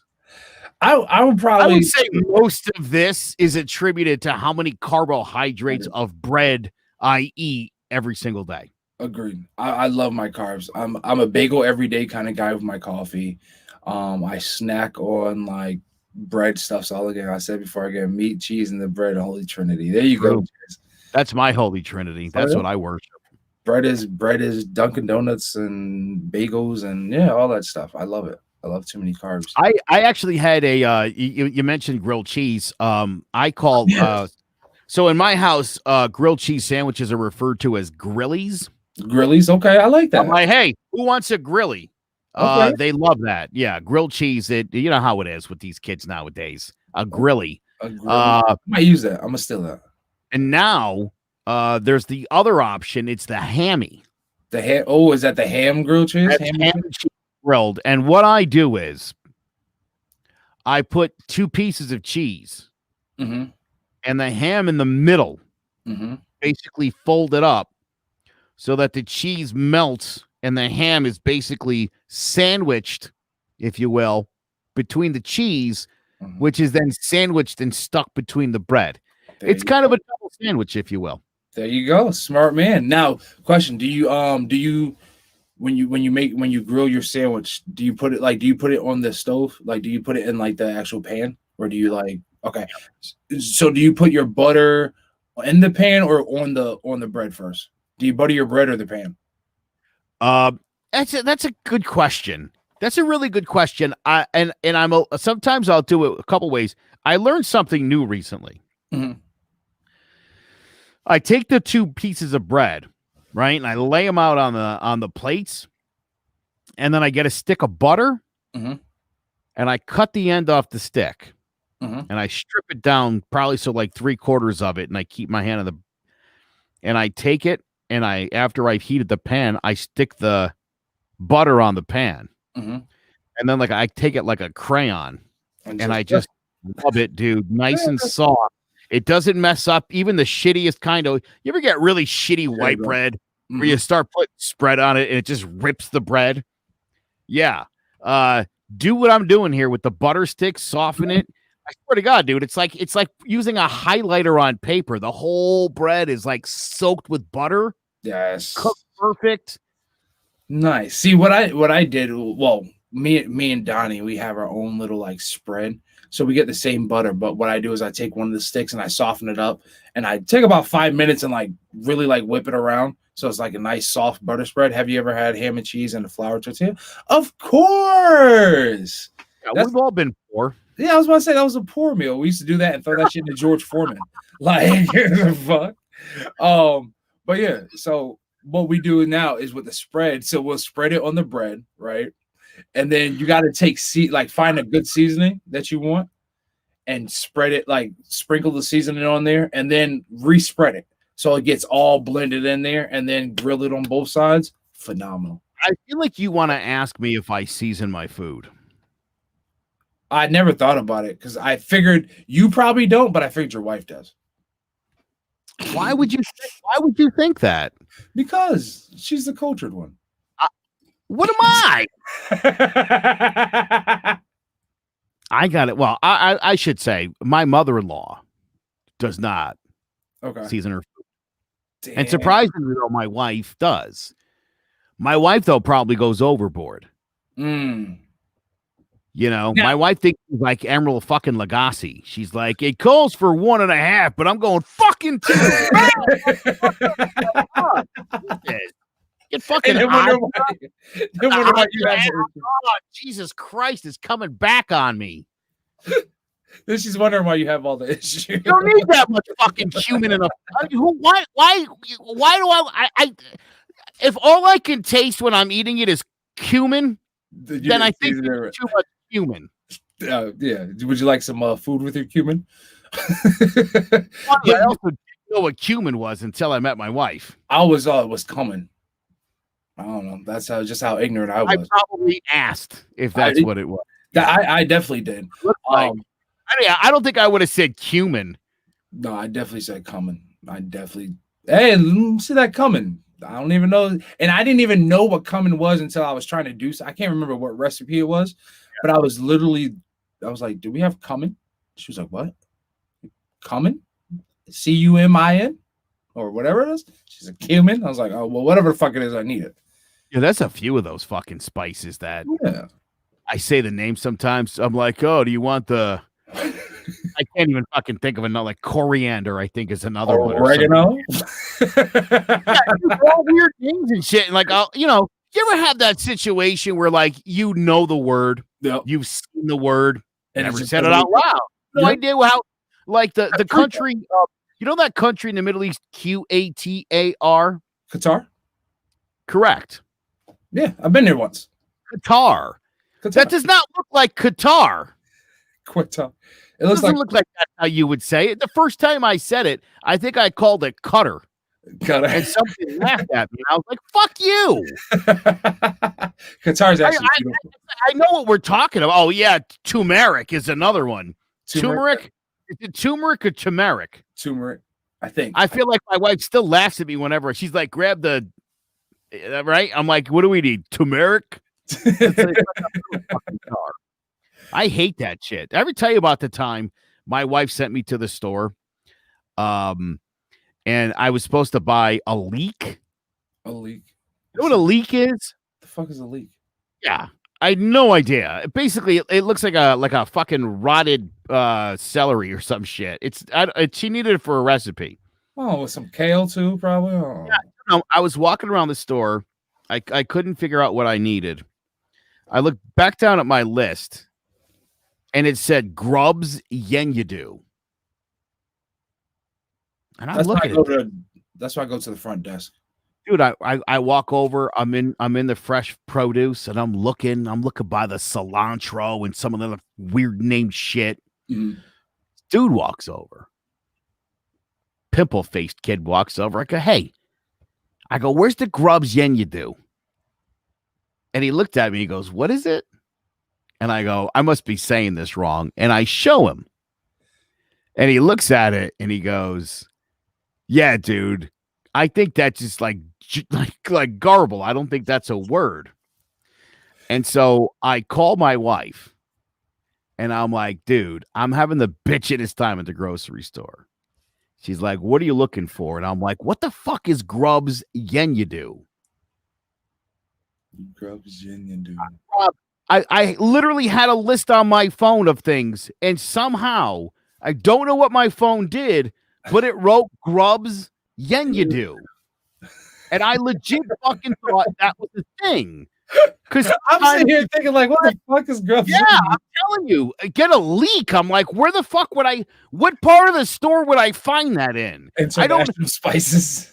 I think I said this before on the show. Sometimes we all pack into the car, right? Mm-hmm. I got a big SUV, pack the kids in the back, kids in the other back, right? And my wife is like, dude. My wife would be like, dude, run upstairs to our bedroom, go into our bathroom. On the sink is a pink Blanca de Dank. And I'm like, I don't know what you just fucking said. And I can tell you right now what's going to happen. But open the fucking stairs, right? You run into the bathroom, and I'm probably going to be looking at it. That 30 pink things. But I don't know what it is. And there's like 8 pink things in the fucking bathroom. How will I ever know what it is?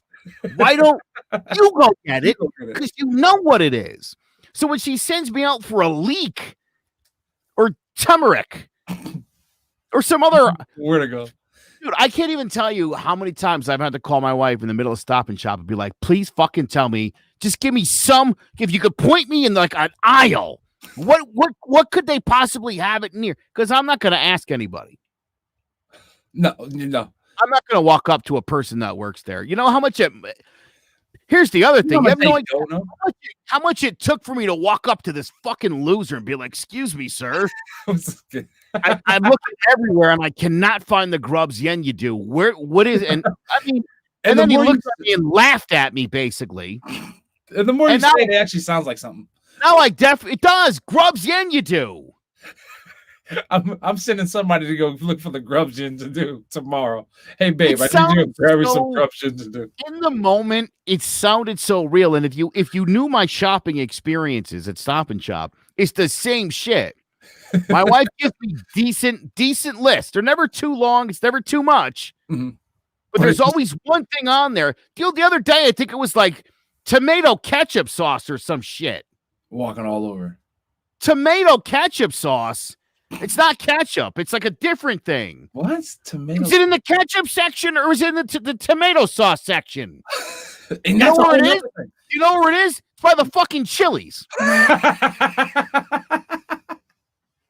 Whole different area.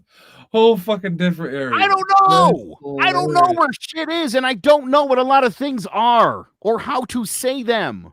That's why I don't go to the grocery store. I tell them, I think I went once or twice, and because I'm going to look, after I make a good solid attempts, I'm just going to get what I feel is next. And a lot of the times it's not the right thing. Just like with cereal, like they don't send me because if they're like, hey, we need cereal, I'm getting all the cereal I want. Because guess what? We have like 8 boxes of cereal that nobody wants to eat in this house that I don't know why anybody got that shit. So grubs yin you do. This was the word that ended up on the list on my notes on my phone. It literally said this word, grubs yin you do. Well, if anybody knows what grubs yin you do is, no, it's not a real thing. I know. Somehow there was gobbledygook on my phone. I was hoping that somebody would actually like find something close to it and send Can you it. imagine? But now again, I will never, ever, ever, ever ask anybody anything again as far as stupid questions go because of that humiliating experience. I don't blame you. I don't blame you. You know what I also realized though? Like I hate going to like Walmart and asking people or anywhere because a lot of the times they don't really know, and then they don't even want to be bothered, and you can see it in their face. So it's just like, yeah, I don't want to bother them. I don't feel like whatever. But yeah. Oh man, one thing that I realized this week, as I was kind of doing a little bit of just browsing. I'm not gonna say holiday shopping because I wasn't shopping; she was. The men's bathroom was out in one location, so I decided to jump into the women's bathroom as she guarded the door. And then it came to my realization, because this wasn't the first women's bathroom that I've been into. Women's bathrooms are fucking disgusting. Like compared to men's bathrooms, women's bathrooms are fucking nasty. Like I literally went to a whole nother store because I go into this woman's bathroom. And like I would expect it to like smell like, roses and something nice. First of all, it smelled disgusting. And there was like literally the worst stuff all over the place. Toilet paper everywhere. And this wasn't the first or second time that I've been in a woman's bathroom and it just looked like this. Even at my last job, like we would like check the bathrooms and make sure everything was straight. Whatever. And like the women would just fuck up the bathroom. Like you would look at the men's bathroom and you would think like royalty went in there. You would go in the women's bathroom. Oh my God. Like women don't know how to flush. Women don't know how to spray. Just, yeah, I don't know. I just wanted to bring that up real quick because it was definitely on my mind. And if anybody's ever been to like a ballpark or like any like, the Six Flags bathroom, like I remember I have a female friend that won't go to like any public. She'll even say it. Danielle even says it. Like women's bathrooms in public are just nasty. So yeah, women, you guys got to figure that out. I know that was a very hot take, but whatever. It's a bizarre thing. Super. It just weirded me out. It just like, you know what the difference is. I can tell you what the problem is. What is it? How much time you spend in a public bathroom? None. Like right. You walk into the bathroom, you unzip, you're done. 35 seconds, right? But it's a party, and deciding whether it's clean enough to use this sink or not is a whole other story, right? You're in and out of there in under 45 seconds, regardless. They're in the bathroom for like 15 minutes, and there's a lot of shit going on in there. There's a lot of things happening. That's why their bathrooms are disgusting. They're too comfortable in there. They're getting settled in. Like how could you get that comfortable in a public bath? Like, I get it. Like, even I'm so glad that my girlfriend's not like this, but my ex, like, her fucking bathroom was just like makeup everywhere. I went to Walmart's bathroom once. I saw used condoms and feces on the wall. This was at an upscale restaurant too. See, exactly. Like, this is fucking gross. I don't even know who you are, sketchy peasant, but thank you for your input. Thank you. Something wild, by the way, might have been happening in that bathroom at that upscale restaurant. Yeah. I'm just saying. Matter of fact, when I went to the 40/40 Club, the women's bathroom was fucking disgusting. And I went in there because I went in there with somebody, but I was like, I can't even make out in here because it's gross. My very first job when I was 16 years old, I worked at a grocery store and I had to clean bathrooms at store closing, and the women's bathroom was always I don't fucking get it. In all my years of retail, see, there we go. I'm glad I'm not the only one. Women talking shit in the bathroom. Us guys just do our business and get the fuck out. You're damn right, Jace. So I'm glad I'm not. I thought I was going to be on a ledge with this one, but I'm glad to see that I'm not. Quick. You made a great point. You just made me think of something. Rob, think of every movie about girls in high school. Mm-hmm. there is always like 4 scenes in the bathroom. Oh my God. And it's not just one, there's a whole group. There's always multiple bathroom scenes. It's usually where somebody gets bullied and somebody smokes weed and where somebody gives a handy. But you gotta watch the right movies, obviously. Oh yeah. But yeah, that's the thing. But yeah, women are gross. Women are gross. Yeah, women. You guys gotta fix that shit. All right, moving on. Joe, what are your top 3 Christmas movies? Why are you gonna make me go first? I don't know. I was just asking. Well, I'll go first. How about that? I thought we were gonna have you go first because I know you've got a controversial choice, and I'm all right with it. Tell you the truth. Okay. So you don't know my list. I already know yours. Well, yeah. So all right. So my top 3 movies would be Home Alone 1 and 2. I'm gonna combine them as one, as a series. Fair. This Christmas, and then I know a lot of people. I've heard people combat me on this, I guess, or debate me on this, but the 1989 Batman with Jack Nicholson. And a lot of people say that's not a Christmas movie. And my caveat, as you brought it, caveat to that is if people consider Die Hard a Christmas movie or a holiday movie, then Batman definitely is a better and a more of a holiday movie than Die Hard. I'm sorry. Because really you only have like 1 to 2 holiday scenes in Die Hard versus like the whole movie of Batman is just Christmas and holiday and snow and come on now. Matter of fact, you have Jack Nicholson not stealing, but the whole dance scene was at a holiday party. Was at a whole Christmas holiday party. What are those things where you give a lot of money to and like a gala or a ball. It was a holiday ball. Hold on. So here's my only beef with it. I'm with you. Mm-hmm. I'm with you, and you bring up Die Hard. Mm-hmm. And I laugh at that debate. I've never really thought much about it. Clearly, it's a holiday movie. Die Hard? There's all sorts of reference in the movie and in the script to Christmas. It's a Christmas movie. So I'll go along with that, and I will grant you the Batman. But the only thing I hate about this is that, and it's weird that it happened this way because obviously there's a Christmas party in it. But that movie came out in June of 1990. It came out in the summer. But it still has the only thing holding you back from having full claim on it being a Christmas movie. Everything else you're saying about it jives out. Okay. That said, fair enough. You could make the same argument about Die Hard. Die Hard came out in July of 1988. So it's a summer blockbuster. Okay. Now, again, I can get behind it because it doesn't matter. I mean, I don't know when A Christmas Carol came out or any of those other stupid movies because I don't watch movies like that. But I'll assume they probably came out around the holidays because that's what you would think would happen. Mm-hmm. But again, great film. I'm just checking on one. Okay. And so, great. I'm going to throw a couple movies out there. Here's my list. And one of mine, I'm going to make the same argument you're making here because it's probably not really a Christmas movie, except that it really is. Movie number 1, I need to tell everybody about. If you haven't seen the Billy Bob Thornton movie, Bad Santa. Yes. If you like to laugh, if your idea of Christmas is like laughter, I think that's got to be the movie for you.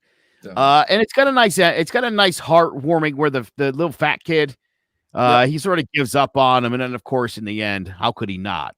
Was that one of the movies, last movies with Bernie Mac too? Yes. Yes. Oh yeah, dude. Right. Really, really, really, really good movie. Real quick, people are chiming in. Die Hard's the best Christmas movie ever. Die Hard, Christmas Story, Home Alone. Okay. Die Hard, Elf. And Santa Claus. There we go. Santa Claus. Which Santa Claus, Jay? 1, 2, 3, 4, 5, or 6? Damn, it's way. Oh, Tim Allen needs more money. Damn. Batman is a Christmas movie. Oh, Jace hadn't thought about that. Stealing ideas. I love it. That's what a network's for. There we go. The sequel to Batman also takes place during Christmas time. I guess the whole Batman series is Christmas inspired. Yep, Die Hard 1988, Flintstone Christmas, Smurf Christmas. I love Charlie Brown Christmas. Bad Santa came out in November 2003, an actual holiday Christmas movie, literally released to coincide with the holidays. Yeah, dude. Oh, Jace. I've never seen it, but laughing at a fat kid. I mean, dude, you love it. It's heartwarming and it's fucking hilarious. Oh yeah. So if you haven't seen Bad Santa, I promise you gotta do it. My second choice is a movie that I'm afraid, unfortunately, a lot of people don't know. And the reason why I say it's a shame is this movie stars two of the greatest actors. One of the greatest actors of our generation and one of the greatest comics, I think, of the last generation. That is Dennis Leary and Kevin Spacey in the movie The Ref. The Ref. I have not seen that. I promise you all right now, if you've never seen The Ref, watch that shit, maybe high. You will fucking laugh your balls off. I know what I'm doing tonight. That is my fucking Christmas guarantee. By the way, if anybody struggles to find that movie, and you might, I bought it. I have it on DVD. You have a DVD player, if those still exist, you could borrow it. Now, to me, the best Christmas movie ever, a July release, by the way. Mm-hmm. Hey, Murphy. Tell me there's a better Christmas movie than Trading Places, where literally Dan Aykroyd both dresses as a dirty Santa Claus, and yes, and his career hasn't ended, does blackface in that movie. Yes. Yes, he does. About that. Damn. Dan Aykroyd did blackface. And nobody has ever said jack shit about it. You know why? Because he did it tastefully. Dan Aykroyd's not an asshole. That's why. There you go. There's a reason. It all comes down to intent. No. Exactly.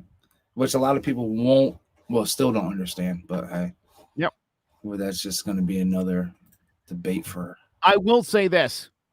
I think you and I just came up with a solid list of 6 fantastic Christmas movies and Home Alone 2. So really good job by us. I take it you didn't like Home Alone 2? Yeah, it's so funny. My daughter also Jingle All the Way is a really great movie. Funny story. I have Sinbad's cell phone. Like cell phone number. Okay, I was about to say, why do you have Sinbad's cell phone? Yeah, I know that would have been a weird story. I just couldn't come to the end of that sentence fast enough. Yeah, I had to do an interview with Sinbad a couple of years ago, and I was like, "Here's the studio line. You call me up at whatever the time we had the interview scheduled at." And he emails me back, and he's like, "Here's my cell phone number. Just call me." Nice. And I was like, motherfucker, Sinbad just gave me his digits. That's awesome. Did you ask him about the Kazam movie? Because he made it. He made fucking Kazam, and I don't give a fuck what he says. There's a Kazam with him in it. Fuck what you said. Well, fuck what he says. There's a Kazam with him in it, and I saw it when I was young. It's a sad thing. Oh, so okay. All right. Okay. So I'll take it for what it's worth. Well, so okay, I'm not tripping. All right. So, I guess this would be a great time since we were talking about Jack Nicholson and his amazing performance in the 1989 Batman thriller, or I shouldn't say thriller. I mean, or drama. But let's go ahead and play You Don't Know Jack. When I was 12 years old, I became a Jack Nicholson superfan. This happened almost overnight on an evening in February 1997 when I first saw The Shining. Here's Johnny! In those 20-plus years, I never stopped being a Jack superfan. I want the truth! You can't handle the truth! Get ready for You Don't Know Jack, hosted by me. Subscribe today on your favorite podcast platform. All right. Make sure you guys listen and subscribe to You Don't Know Jack, part of the CMG family, which I love. I say that every time, but yeah, I love the You Don't Know Jack podcast because I love Jack Nicholson. He's a great actor, and Sarah's just amazing. Like, she's like the ill historian with the knowledge when it comes to Jack Nicholson. So you guys definitely check out Sarah every week on the. She's great. Love Sarah. Huge passion for podcast. I've had some great conversations with her. She had another really successful podcast that is probably up near about 1 million downloads. That's Faded Out, which was a true crime podcast. And sadly, she lost her love for the game because she was getting death threats from people. What? That's how serious the podcast game is. Yeah. So shit's no joke, man. You know, you start investigating crimes and people have it in their head that it's that way, and you challenge them. I'm like, what about this? And they're like, fuck you, I'll come kill you. And you're like, all right. Oh, we're trying to solve the crime of a murdered 5-year-old, and you want to. That's crazy. Threatening me? I'm so crazy shit. But anyway, she's back and she loves Jack Nicholson, and people aren't going to threaten her life for a Jack Nicholson podcast. So, it's a great podcast, ton of fun, and matter of fact, she'll be here in the studio tomorrow doing the next episode. So that'll be out on Wednesday. Every Wednesday we put that bad boy out. All right, well, make sure you guys keep a lookout for that. Come and think about it. So, since we're on the kind of kick of Batman and growing up, a lot of my now that I think most of my memories growing up consisted of watching a lot of Tim Burton films, which a lot of people, if you don't know, Tim Burton actually directed Batman, the 1989 Batman, but like watching Tim Burton films and Spike Lee films. And I'm super excited to announce that Spike Lee has another production coming out. He didn't direct this one, but he is producing. He's producer behind this, executive producer behind it, and it's called, American Skin. And this trailer, and we're gonna play it in a minute, but let's talk about it first. A Marine veteran working as a school janitor tries to mend his relationship with his son after a divorce. When his son is killed by a police officer found innocent without standing trial, he takes matters into his own hands. This trailer is it's definitely going to be, as we watch it, it's definitely going to be it might be controversial. It might make you feel some type of way. But it stars, Jesus, what? I am all over the place right now. My computer screen went blank, so I feel super bad right now. I got a question about Spike Lee. Go ahead. Earlier I love Spike Lee, by the way. Keep going. Like Spike, I'm a Knicks fan, and I'm a big fan of almost all the Spike's movies. I think he does a really great job with his shit. But he is the way movies about high school girls have at least, like I said, 3 to 4 bathroom scenes. I feel like in every Spike Lee movie, you get to know at least one janitor. Let me see here. You might have a point here. He likes janitors. Well, yeah. I mean, you figure a lot in a lot of his movies. I mean, especially in the early 90s, that was like a popular, especially in New York, that was just a popular job, especially for a black man. Yeah, but isn't that become a little stereotypical? True. Remember the movie? You know the movie Clockers? One of my all-time. I think this is one of the great movies of all time. The main drug dealer. Mm-hmm. I can't think of the dude's name offhand, but you remember he's at the shop. Yep. And he's a fucking drug dealer. He's still mopping the fucking floors. What? Let me tell you something. Nobody thinks about the janitor. If I was a kingpin drug dealer, I would hire a janitor. I just think it's funny that in Spike's mind, even when you hit it big, you're like, I'm still going to do my own janitorial work. Yeah. That's the easiest way to hide in front of them. Like the easiest way to hide. I see what you're saying. Right. I'm just a shopkeeper. Hey, not a bad gig. But yeah, so is there something to that? Is janitor like an undercover gig? I I don't know. Maybe. Honestly, I don't mean to ask you like you would know. I don't. You know what I mean? know. No, but I would. The black people. Can you tell me where you guys stand on janitorial services? Honestly, I wish it would have been hyped up a little bit more. Janitors make decent money. Fuck out of here. I know garbage. Yeah, garbage men make fucking amazing money. So I'm not knocking it. Why Spike Lee the only person who calls this movie a joint? Everyone else's production because it's a Spike Lee joint, man. It's a Spike Lee joint. I never understood that, but I always loved it. No, it's like it's not like a. It's never thought about it. I just loved it. Not necessarily a joint, but it's a Spike Lee joint. It's vernacular. It's a Spike Lee joint. Instead of saying Spike Lee film, that's boring. It's a Spike Lee joint.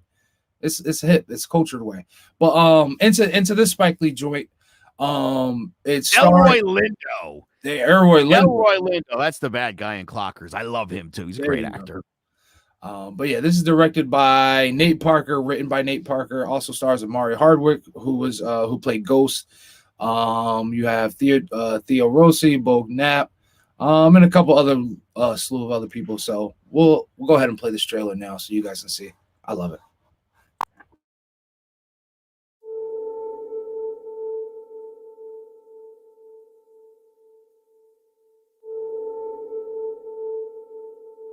You remember me? How you doing tonight? Doing well, officer. Can I see your driver's license, registration, and insurance, please? Of course. My license is right here, my wallet. It's all right, son. You remember the night in July? Hands up! Hey! Wait! Put the phone down! Put that phone down! It's a phone! It's a cell phone! It's just a cell phone! You knew he was unarmed. Get to the car and put your hands in the air! Officer, please, he's just a kid! You pointed your gun at him. Okay, get out of the car, son. Easy. You pulled the trigger. Put the phone away! Put the phone away! The grand jury determined that no probable cause exists to file any charges against Officer Randall. This is my son. This is my little boy. You took that from me. The world took that from me. Today we make that right. Hear me when I say this, because I'm only going to say it once. Don't stop filming.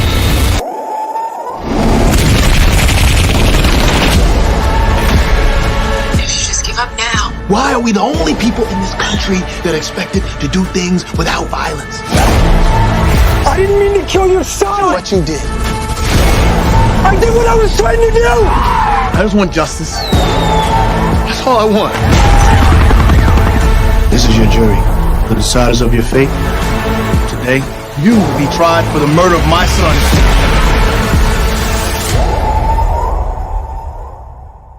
You scared? Are you afraid?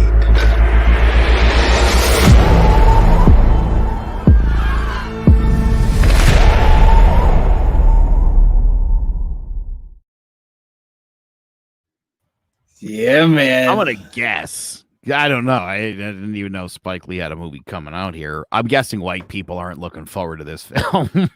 Oh no, not at all. The comments are already there. Why are we showing this? This is vulgar. This is hatred. This is against the police. This is bad. This is going to affect our society. This is going to teach black kids that they can just take over police stations and all that white fear that just comes along. Wait a minute. Wait a minute. Oh my God. Yes. No, not wait. For years, white people have been saying that movies don't make kids violent. Why would they suddenly be concerned that this movie would make black kids violent? Because of the image it portrays to them. Yeah. You know? Well, all the movies portray that. I mean, we talked about Die Hard a little while ago. One of the great Christmas movies of all time. It's about a white police officer who's not currently working. If you'll recall, they take his badge when he leaves New York to go see his wife. Mm-hmm. And he murders all sorts. I know he's a cop, but you're not under a badge. That's not your jurisdiction. You just can't go into the Nakatomi Plaza and start shooting Hans Gruber and his men. You can't do that. There's laws. We live in a country of laws.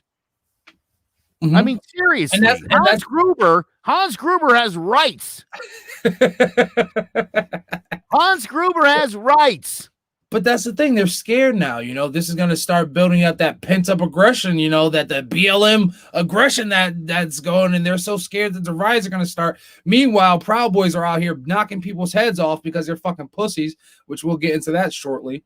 But yeah, it's just part of the bullshit excuses of why it's just bullshit excuses of why this film could be bad.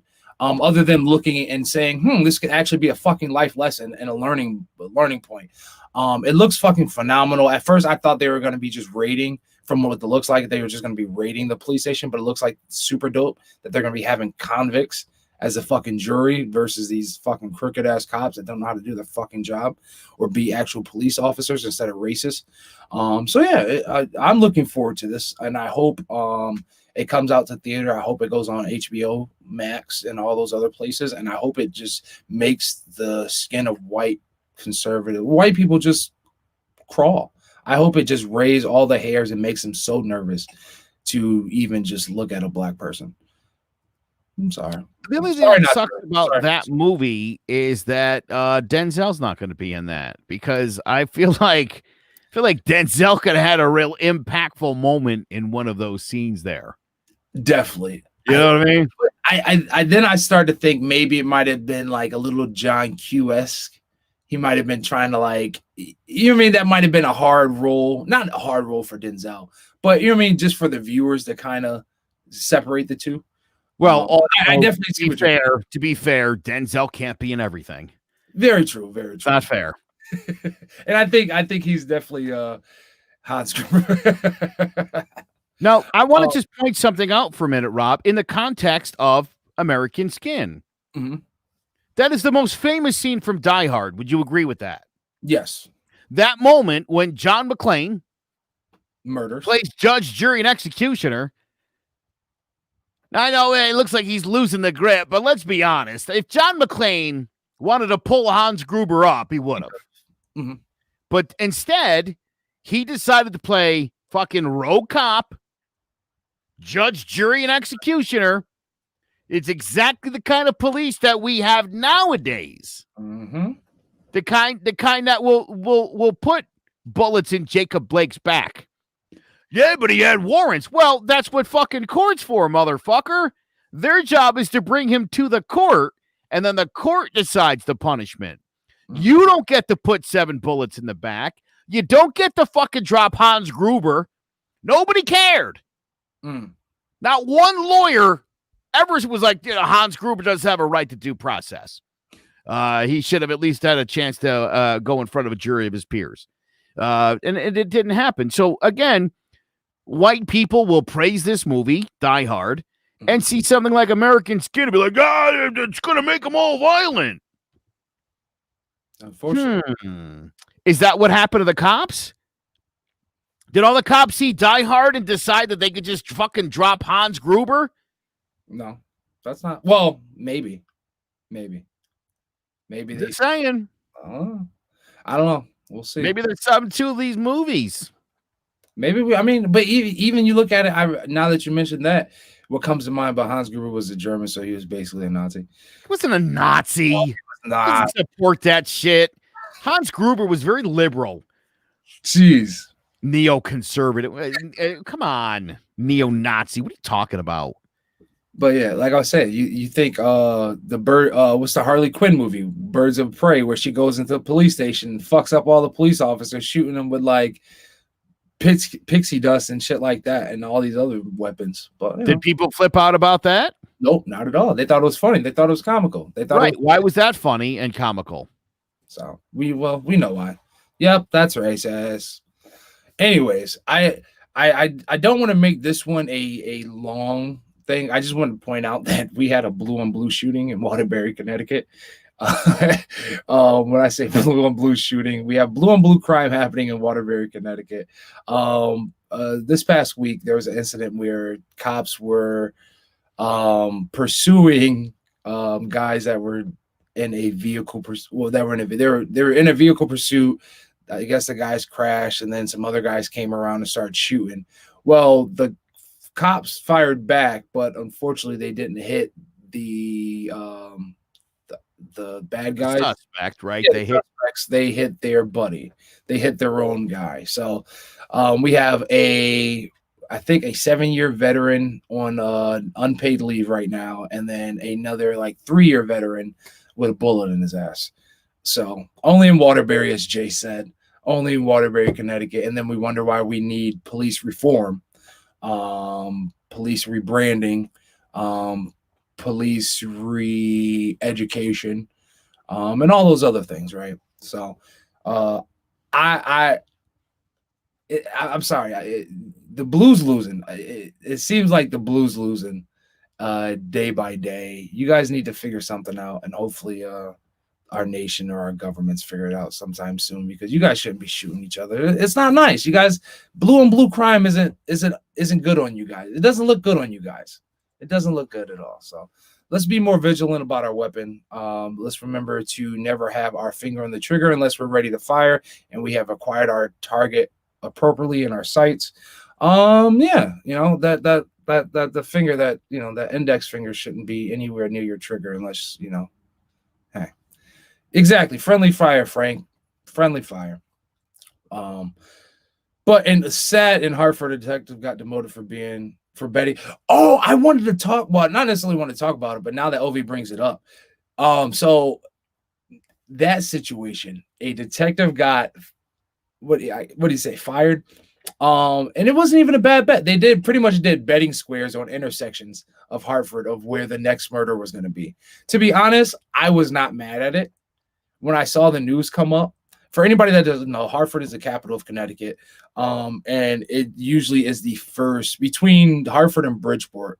They're the first to usually report a murder for the year at the beginning of the year. Usually whenever the first murder comes, it comes from either Bridgeport or Hartford. So listen, putting it like this, if a murder happens and it's not in Bridgeport or New Haven or in Waterbury, it is national news, generally speaking. Yes. A murder in Connecticut that's not in Hartford, New Haven is national news. Waterbury or Bridgeport will make national news. That's the kind of state we live in. Yeah. That's fucked up. So but a lot of people thought it was fucked up for them to have like the betting squares and the betting ring. Not to say I'm conflicted, because it is. How'd they get caught? From phones. So he decided to send a text. He sent a blast text message to pretty much half of the force.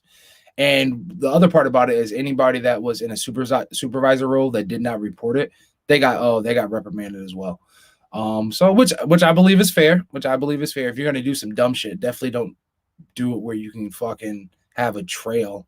And don't just send it to people that you're not gonna, you know what I mean? Or for people who investigate shit based on evidence, don't you think these fucking ding-dongs would have fucking thought twice about, I don't know, leaving evidence?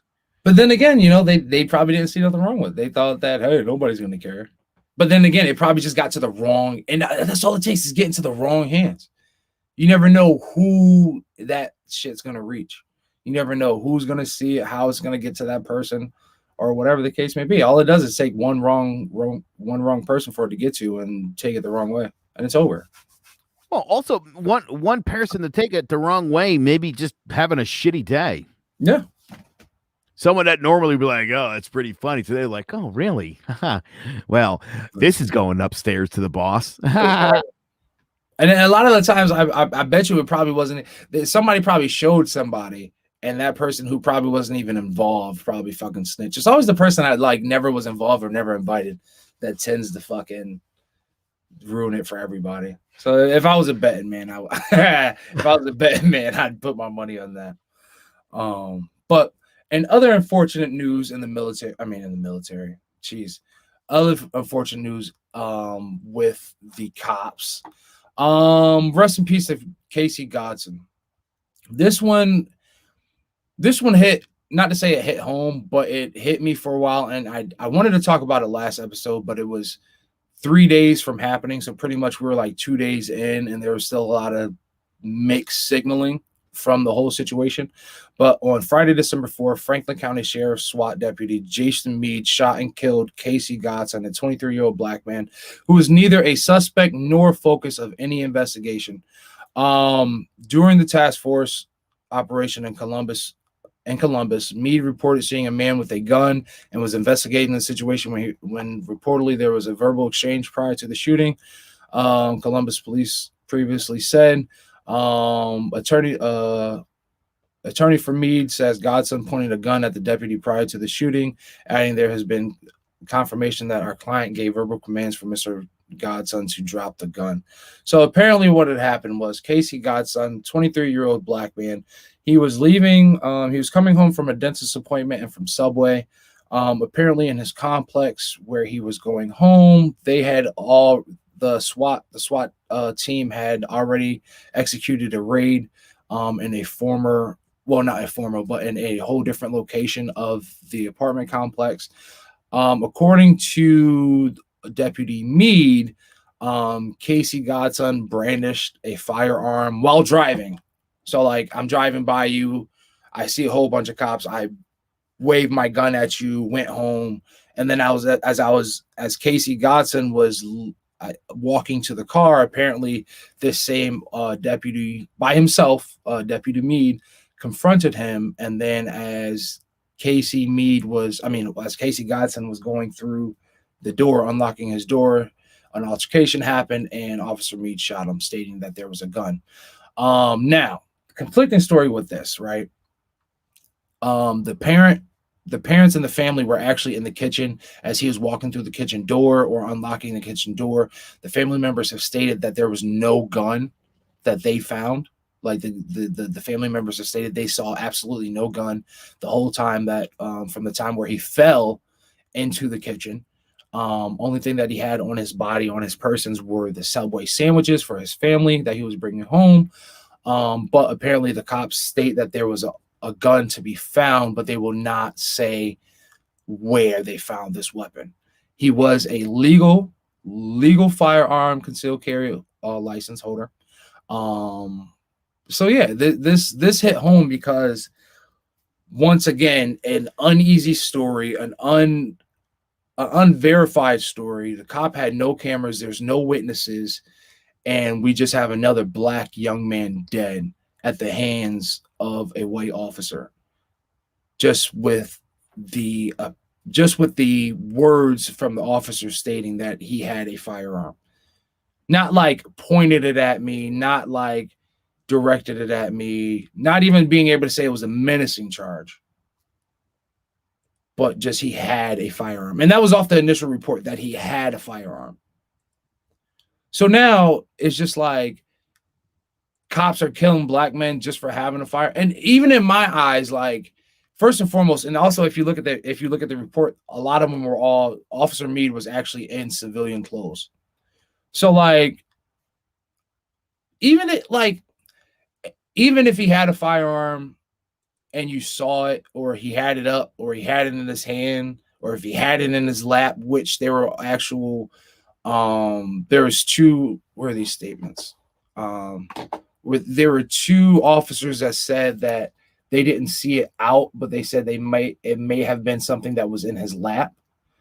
Because they had stated when Officer Meade was going in that direction, they noticed that, that Mr. Godson, that Casey Godson had put something from his lap into the other seat.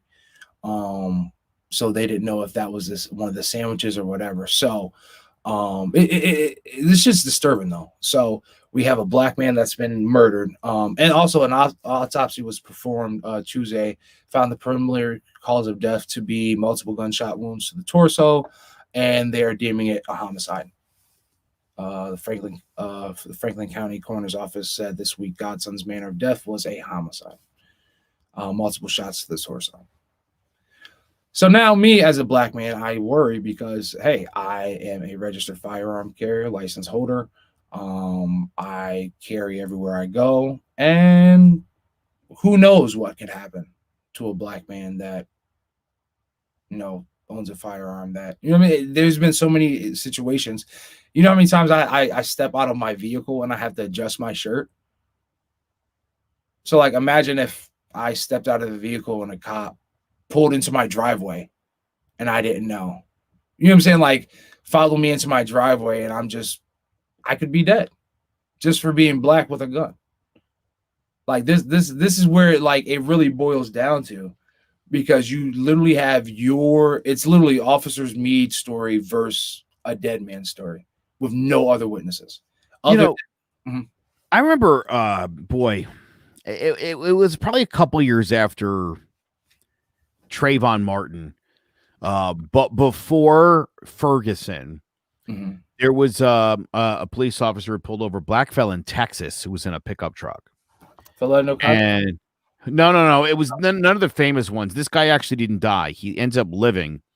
But cop, he as soon as he would say it in their conversation, but the cop, as soon as the guy drove by, he starts pulling towards the gas station. The cop pulls him over, and he was like, "You can pull me over at a gas station? Like, really?" So the cop says to him, "Grab your license and registration." He goes, "It's in the truck." He's like, "All right, grab your license and registration, and don't do it." Dude, the guy turns to grab just exactly, and the cop shoots him twice in the hip. And he goes down. He's screaming. The officer starts screaming. Then I'm sorry. And he's like, "What the fuck did you shoot me for?" And he's like, "You reached into the car." He goes, "You fucking told me to. You told me to do it. You told me to do it." He's like, "The second I fucking saw you sitting at the corner and I'm driving to get gas, I said, why's this motherfucker follow me into the gas station?" And sure as fuck he did. Yeah. Sure as fuck he did. And then shot in the fucking boot. Like, I tell you right now, like, as much as I dislike, I don't trust cops. I dislike cops. And whenever I see a cop behind me, I will pull over. I will pull over to the side. I will pull into somebody. Like, I will pull into a side street. And you know what's crazy? I got yelled at for doing this, especially my mom used to yell at me all the time. But like, whenever a cop I would turn to the next street just to see if they would follow me. And a lot of the times, like 7 out of 10 times, they would just be following me. And that's the fucking sad part. And then 2 or 3 times out of those times, guess what? They pulled me over. "Why are you driving?" "Because you're following me. You're making me nervous." "Why are you nervous?" "Why am I making you nervous? If you're not doing anything bad, what do you have to do?" "A fucking cop is following me." Rob, I got to tell you something. As a fucking white person, I mean, it's not like these guys are fucking super creative with their bullshit, because they say the same stupid shit to fucking white people.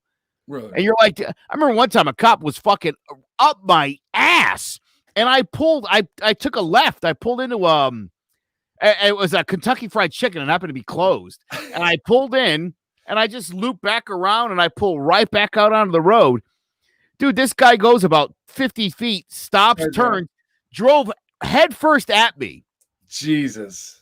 And hits the brakes, and I'm like, he gets out of his car, he starts yelling, and I was like, this crazy motherfucker's yelling at me. What are you? And his whole thing was like, "What'd you pull in there for?" I was like, "What did I pull in there for? You like nearly fucking hit me coming up the road, bro. I was trying to get away from you." He was like, "Well, there's been a rash of robberies here." I said, "Do you think I'm gonna fucking rob a KFC? Is that what you think? You were on my ass a second ago, and I'm like, you know what? Let me dip in here and rob a fucking Kentucky Fried Chicken, you ignorant fuck." He said, "If anything happens tonight, we're coming to your house tomorrow." I said, "I'll do you one better. I'll go to the fucking police station right now and report your ass." There you go. Did you report him? I fucking sure as fuck did. Good. And you know what the Meredith PD told me? They don't give a fuck. That's what they told me. I was about to say, at least you felt empowered enough to go fucking report. I know the desk sergeant very well. He was like, "Joe, hey, listen, that cop's an asshole." And he could have been talking about any number of Meriden police officers, by the way, because there's a lot of them that fit the bill of what the desk sergeant that evening. So anyway, but yeah, fuck them. Yeah, listen, your insecurity as a police officer isn't my fucking problem. And it's not Rob or any other black person's problem.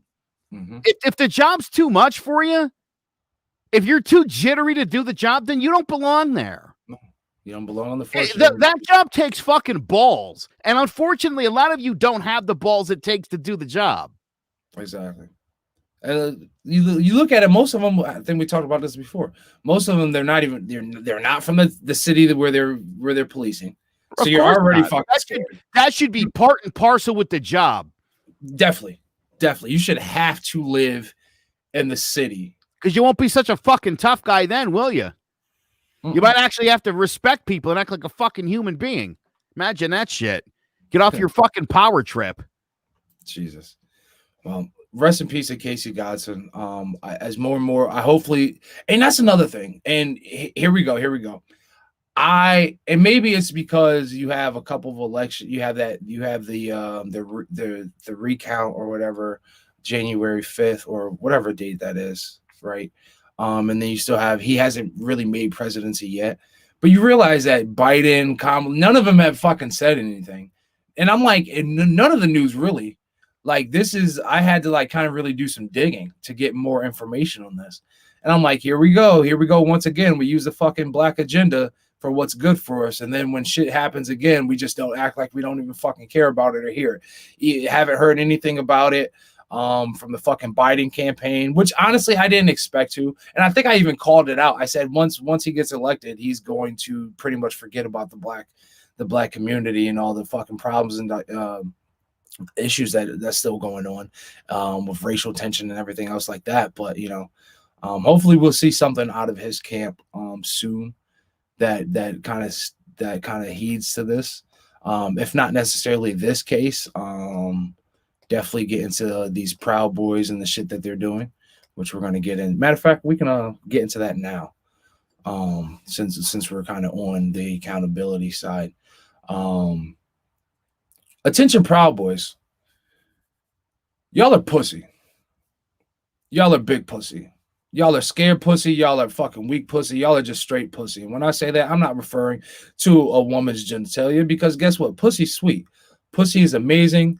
Pussy is phenomenal, but you guys, y'all are the exact opposite. When I say pussy, y'all are cowards. Y'all are like cats, pussy cats. When y'all get wet, you fucking cry. When y'all see fear, you fucking run. You hiss, you hiss, you paw at something, and you attack things that aren't at your same level, that are weaker than you. Y'all are fucking pussy. Let's go ahead and see this video, and you guys can see what I'm talking about. And we'll get more into my National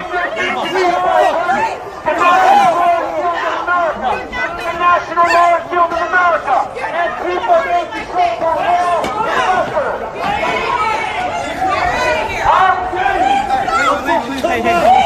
Don't come back! Get the fuck out of here! Get out of here, bitch! Get out of here! Don't fucking come back! Come back! Don't you ever come back! Right! We're trying to end my friend! Yo, you need to fucking stop! Don't come back! No, don't ever! Pussy ass fucking bitches! Don't come back here! Now stay with me. Yeah, fuck you, dude. Don't fucking say stay with me after you film me getting my ass beat. Wait a minute. Who's the pussy ass bitch? I mean, they punched that dude like 8 times and he just kept getting up and walking off. He's a pussy too. And that's why I'm saying they are picking on motherfuckers that have no fucking want to fight back. They're picking on motherfuckers that are cowards. They're pussies too. Oh, don't get me wrong. Just like the same way you tell somebody that's getting bullied to toughen the fuck up and stop being a pussy. Yes, I pick him up, stop being a bitch, and swing at somebody back.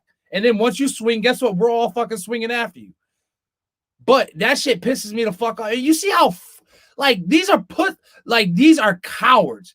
These are backyard boys that if they saw a real black man to their fucking face, they wouldn't do that. You think if they saw me over there, they'd be ganging up on me like that? No, they picked that kid because he was a scrawny bitch and he wasn't doing anything. His chick was tougher than him. And even when they punched him, like I said, they would punch him and then he would get up and walk off and they would punch him again. I mean, where's the fun in that?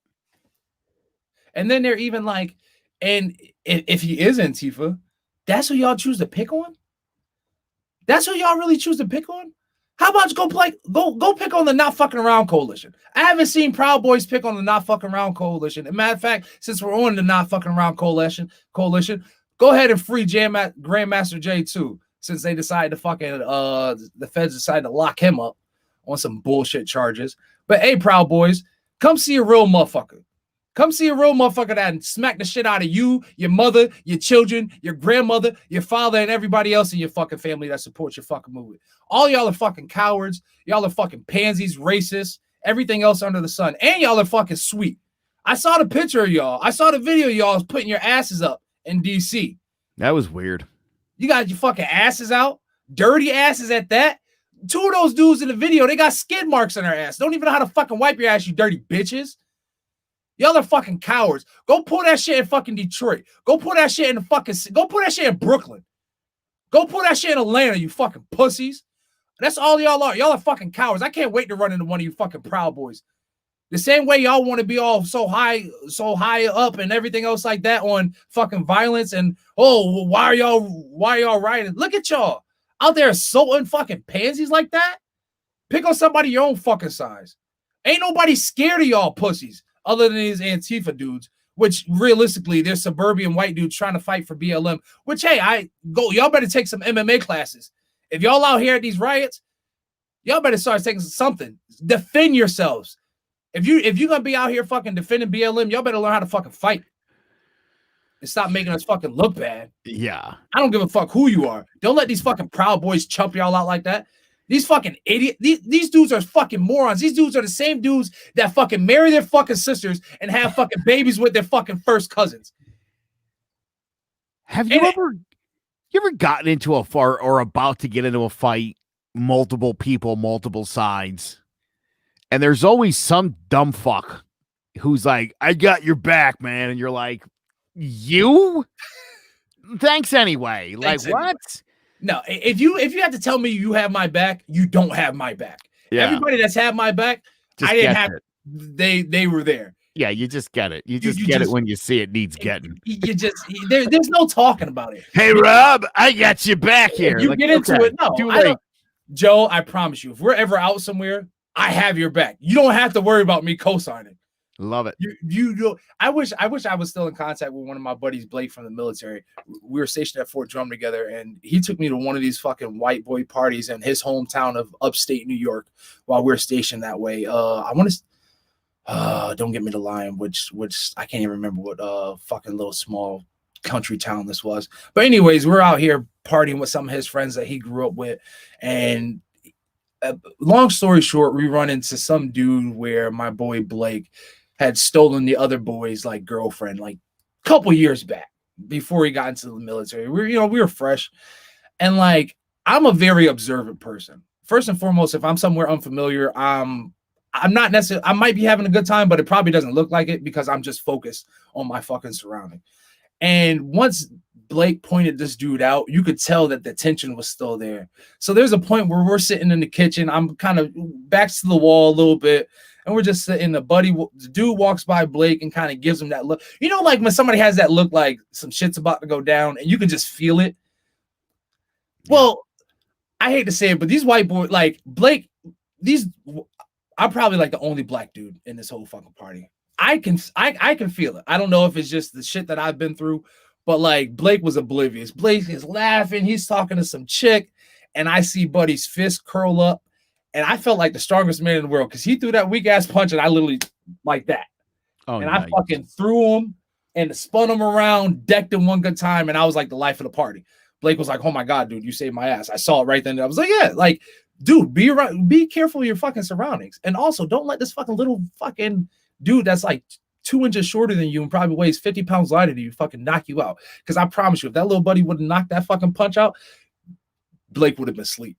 Blake would have been fucking asleep. So be aware of y'all surroundings, man. Like, or at least get a fucking black friend like me that's gonna fucking be able to fucking help you fight your battles. Not saying fight your battles, help you fight your battles. Because absolutely, yeah. And if it's important, Rob, that anytime you enter a room, you need a plan. Yes.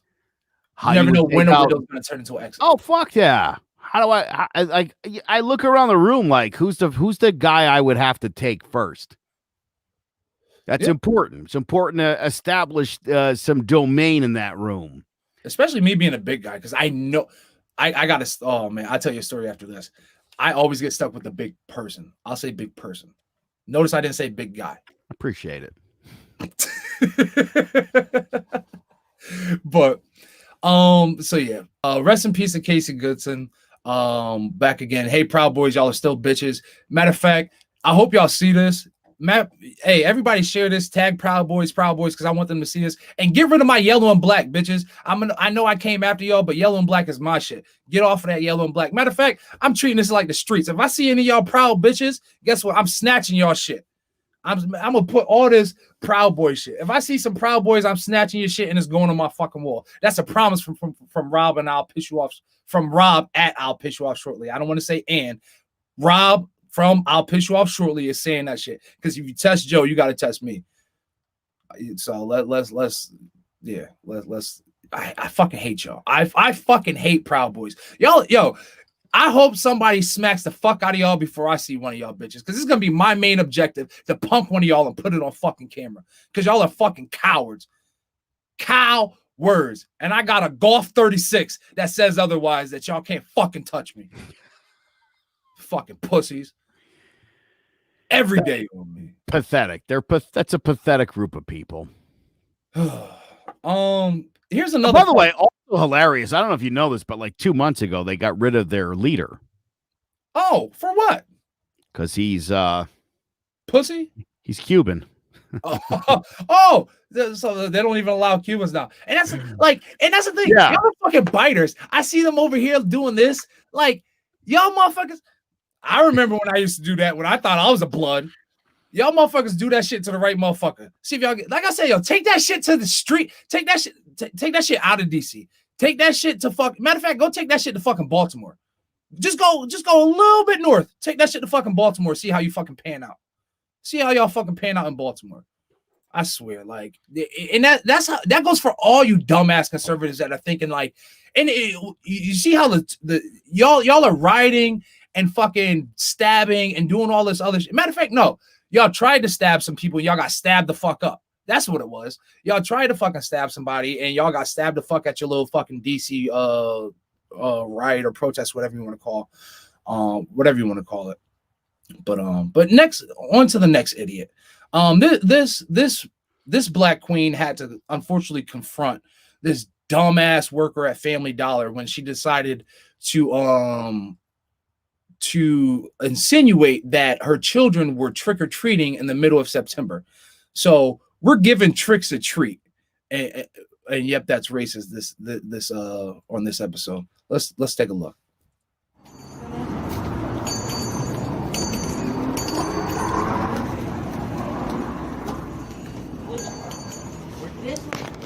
Where's your manager? She's not here right now. Find her. One of y'all need to get her on the phone. Because you're going to apologize to my children for your little racist ass comment. You asked my son, was he about to go trick-or-treating tonight because you saw them in cultural wear? No, I said fucking apologize. Honey, I'm sorry. Get your manager on the phone. I was referring One of y'all find this fucking phone and call your manager. I'm calling her, honey. You shouldn't make comments like that to no child that come in here. It wasn't meant no bad Was way. it this one right here?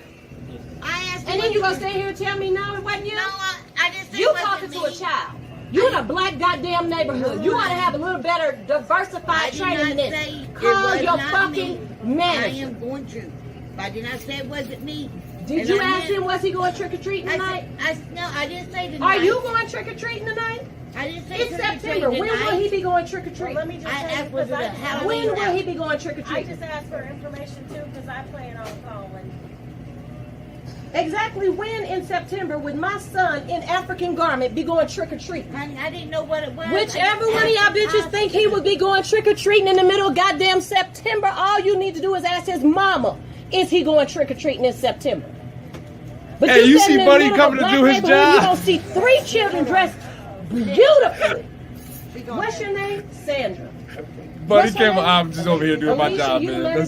He know what he doing. Go ahead, get on the phone. So let me tell you about Sandra's racist ass. My 3 beautiful black children dressed in their cultural garments came in this Yes, store ma'am. to spend money up in this raggedy motherfucker. And she wasn't Yes, happy ma'am. that her mama came over here acting this way because she asked my children where they going trick-or-treating. Now, I don't know what the hell y'all do to train these people who work up here, but we live in this neighborhood, we spend money in this neighborhood, and as long as y'all in this neighborhood, you will respect the money that makes sure your ass got a check. Goddamn right. And then when he come in here and point out exactly which one says that she did first try to tell me it wasn't her. No, I did Lying not. racist bitch. No, I did it was not. you. But see, y'all don't Let's understand go. when black people act culturally correct. But you understand when I cuss you the fuck out. You Let's go. understand this language real quick. With the This manager on the female phone. here had no business talking to my children that way. Totally out of line. I have some of the most respectful children in this neighborhood. Everybody working in the store, you see my children all the time. They never give a moment's trouble. And they bet not have a moment's trouble. And if they have a moment's trouble, this is the mama coming up here. Let's go. You need to fix your shit. You work here, chick. And smack their You don't phone work down. in Geist. Racist bitch. Let's go. If that's the fucking energy that when I tell you, Joe, wow, that's my mother. Like when I tell you that is my mother to the fucking core, and more black moms need to be like that, period. I don't give a fuck what these white people got to say. I don't give a fuck what these conservatives got to say.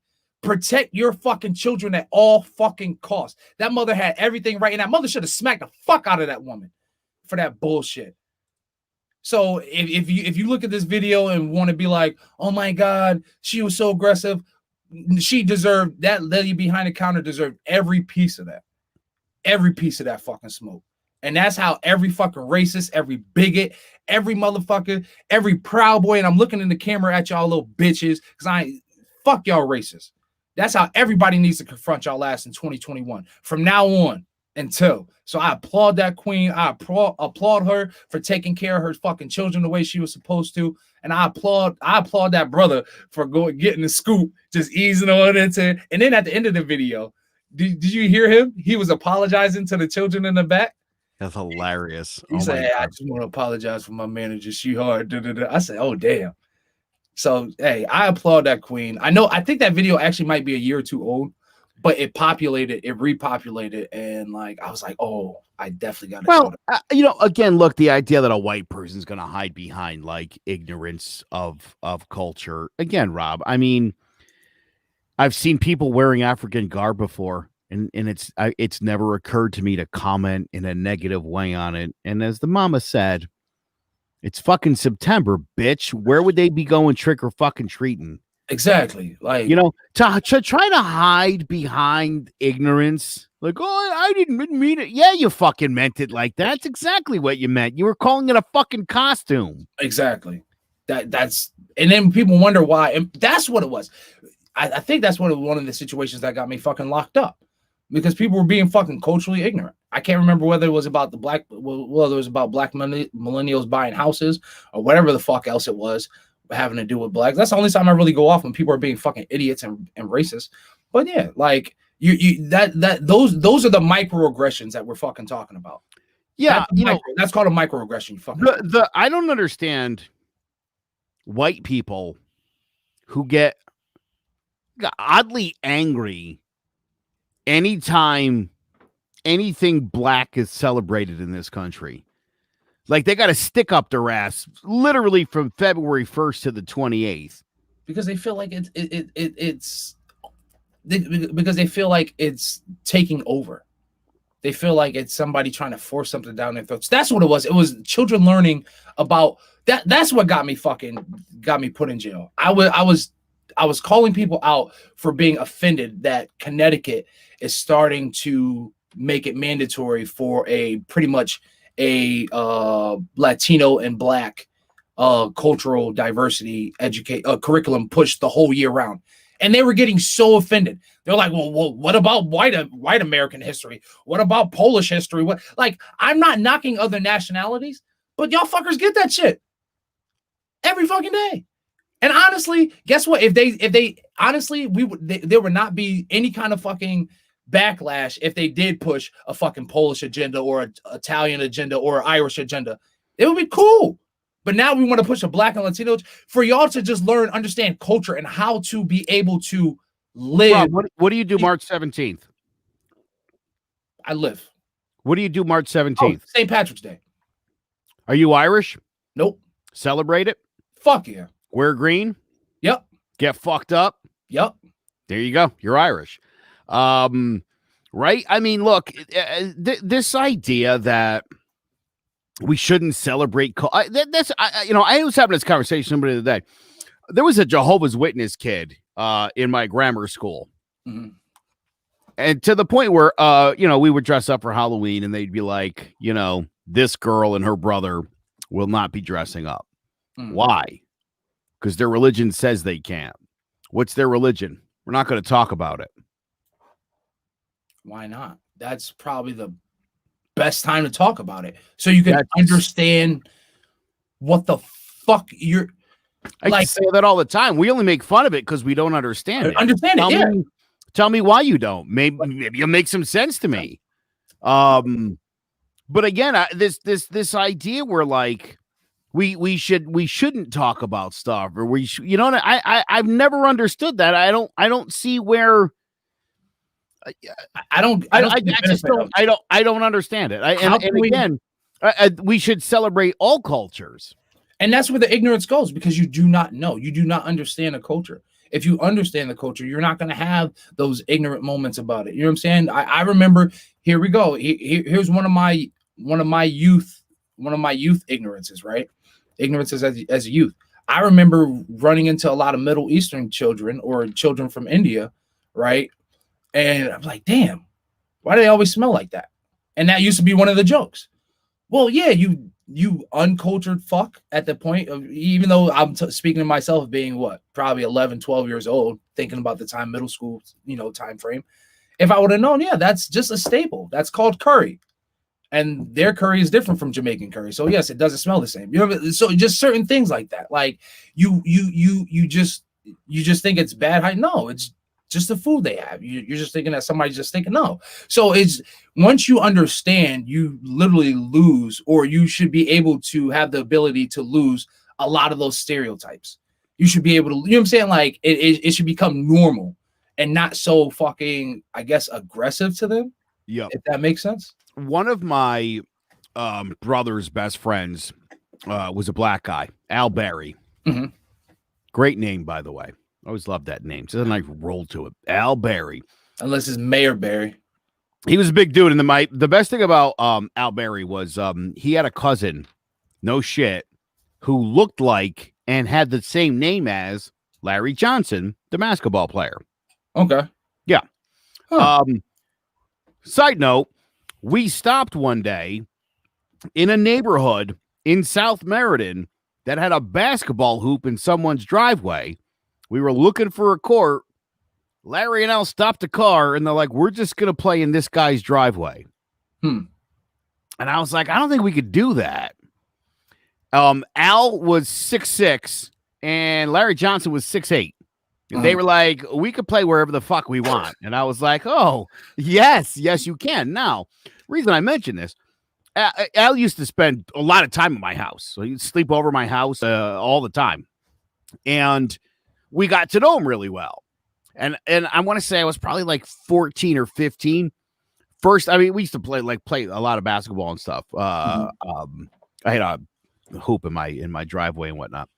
But I remember one time asking him if I could touch his hair, which I could clearly identify was different than my own. Yep. Al said, you can. But I'll tell you something. Don't ask any other black people that, because they don't like it. I was like, oh shit, really? I'm so like, no. But again, Rob, you wouldn't know exactly that was offensive unless you asked a black person you're friends with who's like, no, weird motherfucker, you can't touch my hair. That's weird, don't you? And you're like, I guess it is. Exactly. What if I asked if I could touch your hair? Oh, wow. Now that you've turned the tables, I do understand that would be fucking weird. Exactly. Yeah.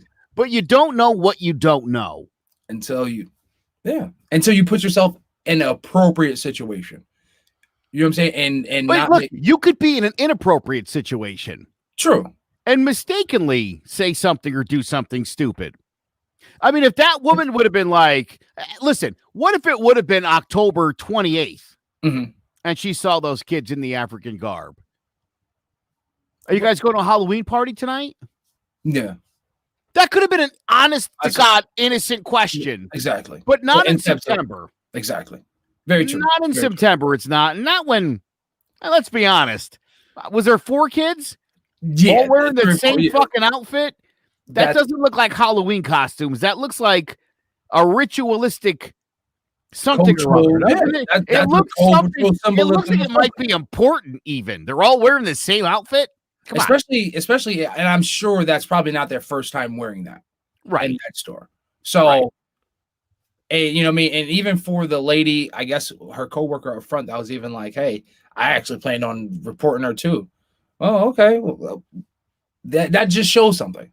Now, I would have rather, I don't know if she said something to her or not, but I would have rather seen that happen. Or I'd say, hey, I corrected her on that, myself and said, oh, I was just going to report it. But that's another thing. If you see something, motherfucker, say something. Don't just wait. Like, fucking correct that shit right then and there. Like, racism, there's no inappropriate time to fucking confront racism or ignorance. Correct that shit right then and there so they know that they're fucking stupid. Rob, every time I go out and I'm at a store or standing in a line and there's a black person near me, I'm just fucking praying that some fucking white person starts in on them. See, we need to hang out more. Dude, I feel like if you and I went places, we could really fucking stir some shit up. You could play all innocent too and shit. Like I'm like, don't talk to that guy like that, motherfucker. That would be, oh my God. Rob, we could do some scared straight shit. We could, because I know it could fucking happen. I know. Oh, and get a camera on it. Oh my God. Yes. We could. Oh my God. I have so many ideas. Oh, we're going to make this fucking happen. One of these. Yeah. We have too many good ideas. I just got like a 1-hour special just popped into my head. See, there we go. Oh, buddy. Just wait. I'll piss you off shortly. He's coming with something new. Just wait on it. All right. Well, I guess since I thought I had a racist moment myself. And maybe, I don't want to say racist, maybe a culturally insensitive moment. And I'll explain, right? So a thought came across my mind while watching a show last night. It's a white cartoon show on a 3-letter network. I'm not going to mention the network.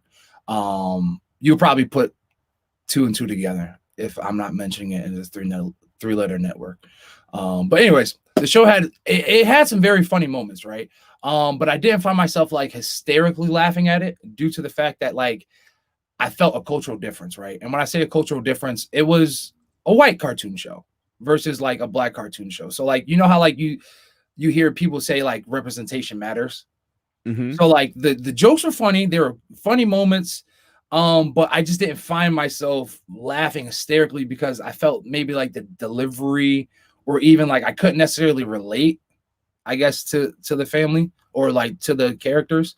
And it started kind of making me feel like, damn, is that kind of like racist to me? Because like I'm looking at a white comedy cartoon show and the jokes are there. They're hitting. It's just not as, I guess, like the way that they delivered it, it just seemed kind of like bland or just like, well, here, I guess I'll sound racist, like white humor. You know what I'm saying? Like it just dry white. There's a difference. Yeah.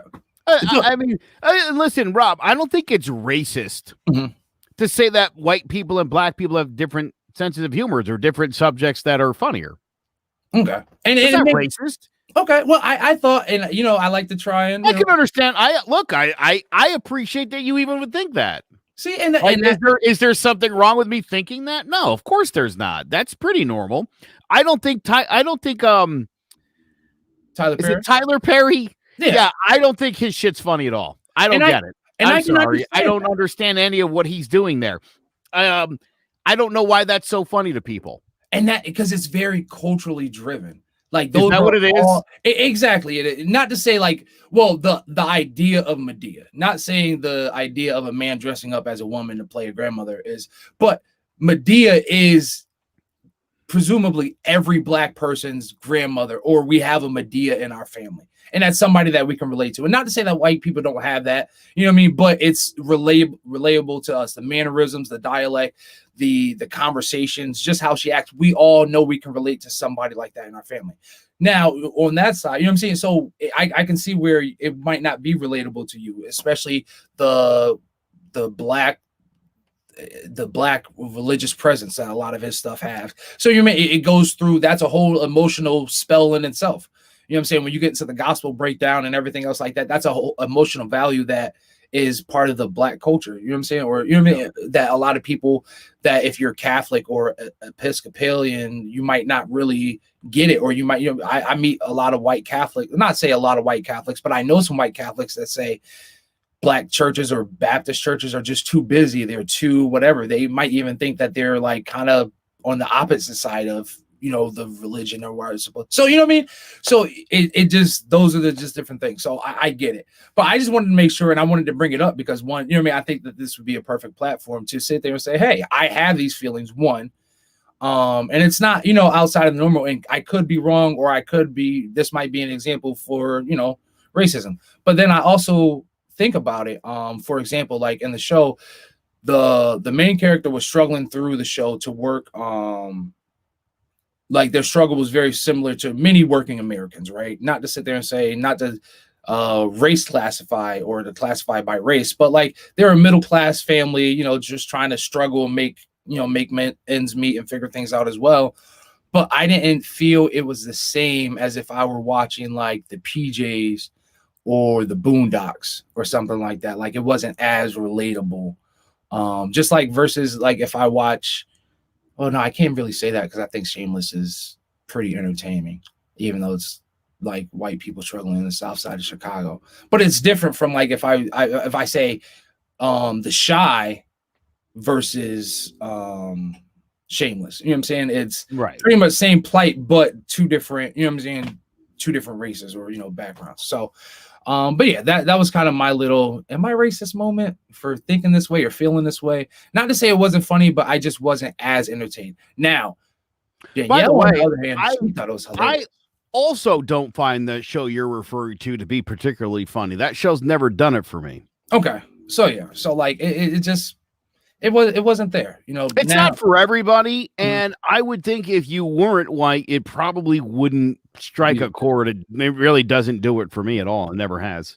And then once again, I look at the network and I'm like, I get it. It's on this network. I see why I necessarily want to get it. But there were some good jokes, and I was actually surprised to see how like safe they played it. Like I was like, oh, it's on this network. It's this kind of show. But they played it pretty fucking safe. So pretty happy with that.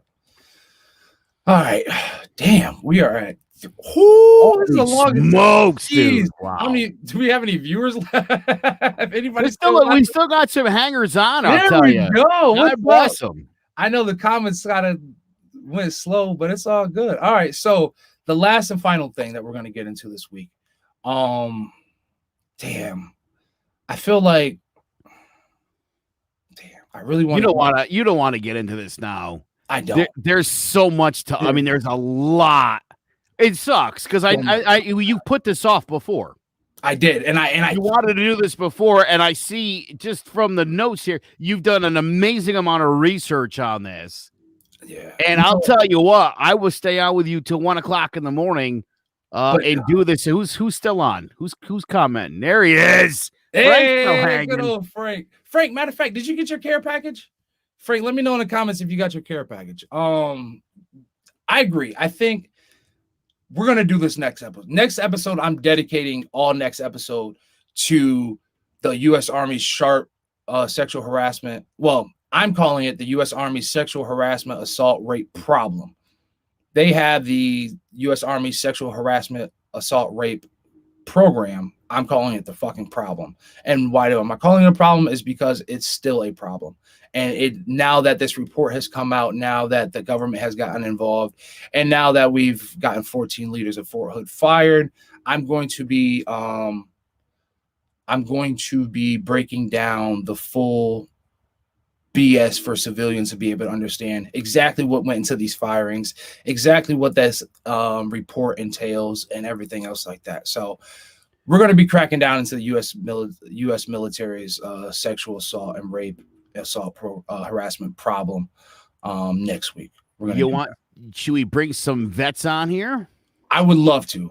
Matter of fact, I would love to. If we can get some vets, I would love to. So this way people can see and understand that it's not just coming from one-sided. And what I'm going to try and do is I'm going to try and get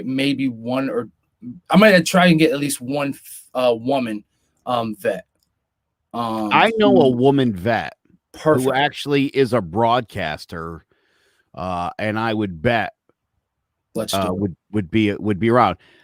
Reach out to yours, and I'll reach out to mine. Let's do it. I love having both of them. Like, and for real. Even with this, like this would be an episode where I explained it before. I just want to I don't want it to come from just my point of view, because you know what I mean. I've had my certain experiences, and everybody's units were different and everything else like that. So like I would love to have other vets. So even Ovi, if you would like to come on and talk about this, but yeah, we're gonna shoot this for next week, because I want to be able to give this. I have a feeling in itself this could be a whole 3-hour episode just off this topic alone.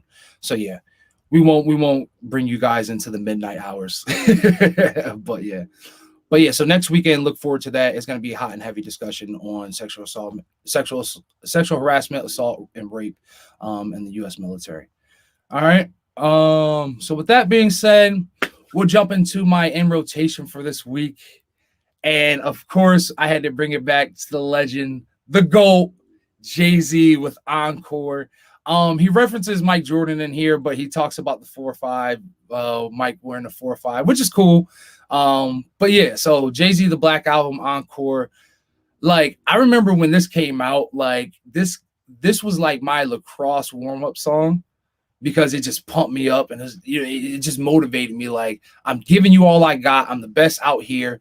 You know what I mean? Everything that I give you was fucking gold. And now 23 episodes in, I know we're not the fucking biggest podcast, but in my mind, we're the fucking biggest podcast. And I love how much we're growing every week. So like, to me, it's like after every time we're done with an episode, I'm like, we need a fucking encore. And honestly, my goal to you guys, and I'm picking this as in rotation now, because I'm using this as my motivation for 2021. I'll Piss You Off Shortly is coming. Like, I don't want to sound so cliche, but never before have you guys seen. Like, I have so many plans for 2021 for I'll Piss You Off Shortly. So yeah, like Encore, Jay-Z. I'm ready to give you all an encore. I like the whole power of the encore. Like, do you understand how powerful an encore is? For people to literally just want you to come back out and just give you your essence again. You know what I'm saying? Like, just after you've given them your all, just one more shot.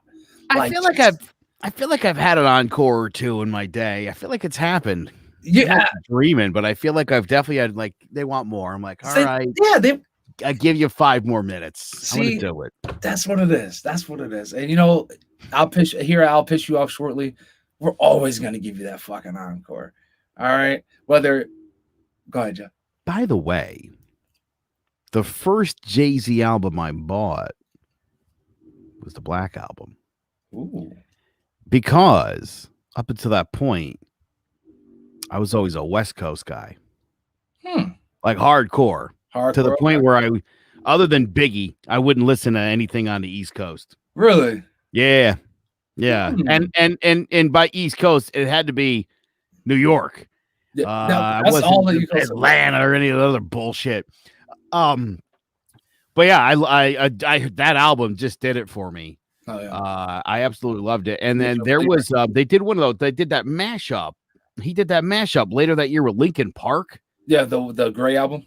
Dude, there's not like all that mashup shit was garbage. True. Except for Jay-Z and Linkin Park, boy. They took a great album. It made it even. Well, I don't know, too, you know, no, I don't want to talk about it on the air, but there's that part in the song where they're supposed to sing the word. And he wanted them to do it. And they were like, no, Jay-Z, we're not doing it. No, but thanks for the permission. Still not doing it. Yeah. Even with permission from Jay-Z. That's awesome. Yeah. You guys can sing it. They were like, no. That's awesome. That's fucking awesome. See, y'all concert goers can have a lot to learn. Even though I still find that funny. You go to a fucking concert and it's just off. Let that shit off. It's like, whatever. I would imagine Jay-Z to this day, when his concert ends and he says goodnight, he goes backstage and they go shit. I have to assume he always comes walking back out to encore. I would think any other choice, while it might be a great tune, in that particular moment would not live up to it. Yeah, you got to be encore. Literally, Jay-Z will be like 80 years old and still rapping at Mohegan like on a Friday afternoon, and he will walk off the stage and 35 people will be clapping really loud, and he'll come back out. You only think 35? When he's 80? I think Jay-Z could sell out.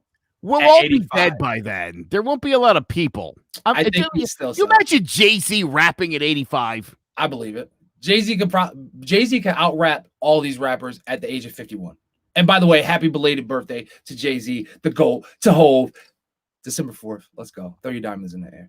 I swear to God, like 5 years ago, I remember having a conversation with somebody who was like, dude, fucking Kanye West is like, I was like, better than Jay-Z? Like, based on what? You should have smacked the shit out of them.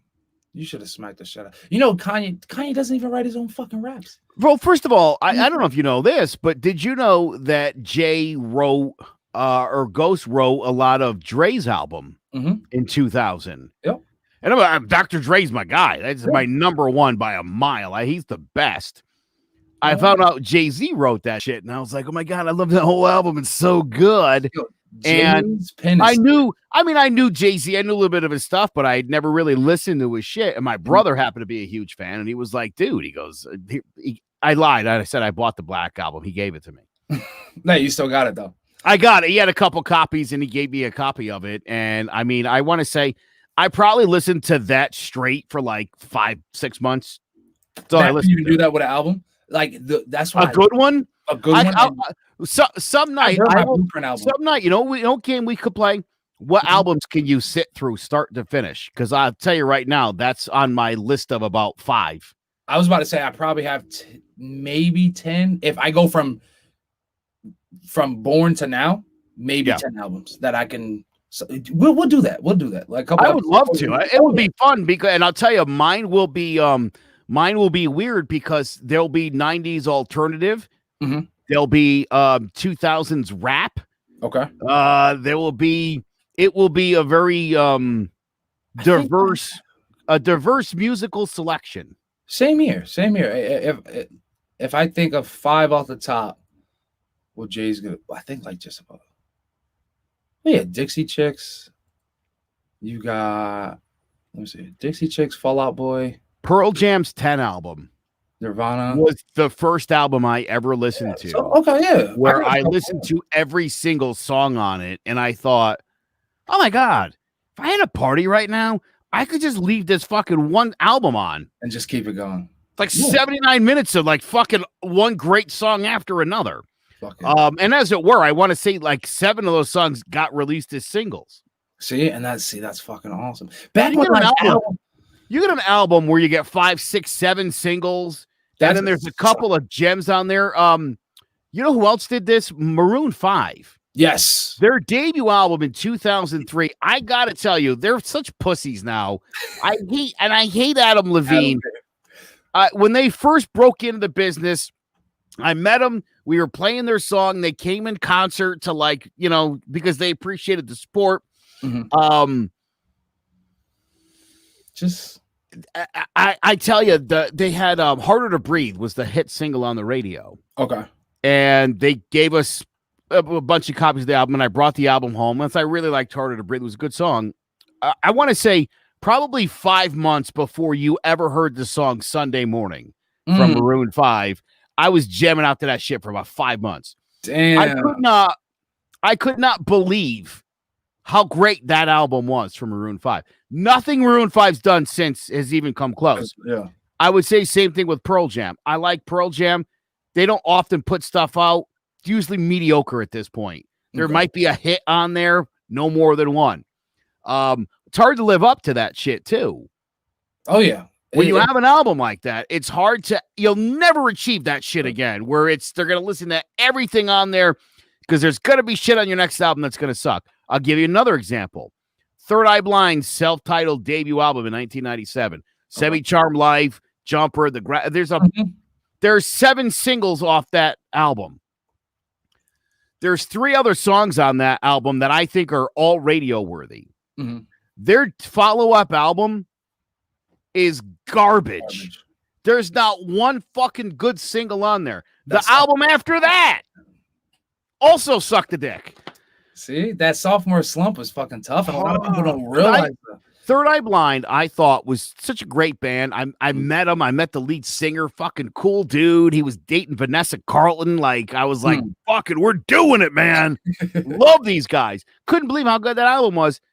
Everything they've done since has been fucking garbage. Gosh, that's fucking horrible. You know, and that goes to show, like, just the like, I wonder if it's Linkin Park. Yeah, they had a solid debut album. That album was fucking killer. Again, think about their subsequent releases. Yeah.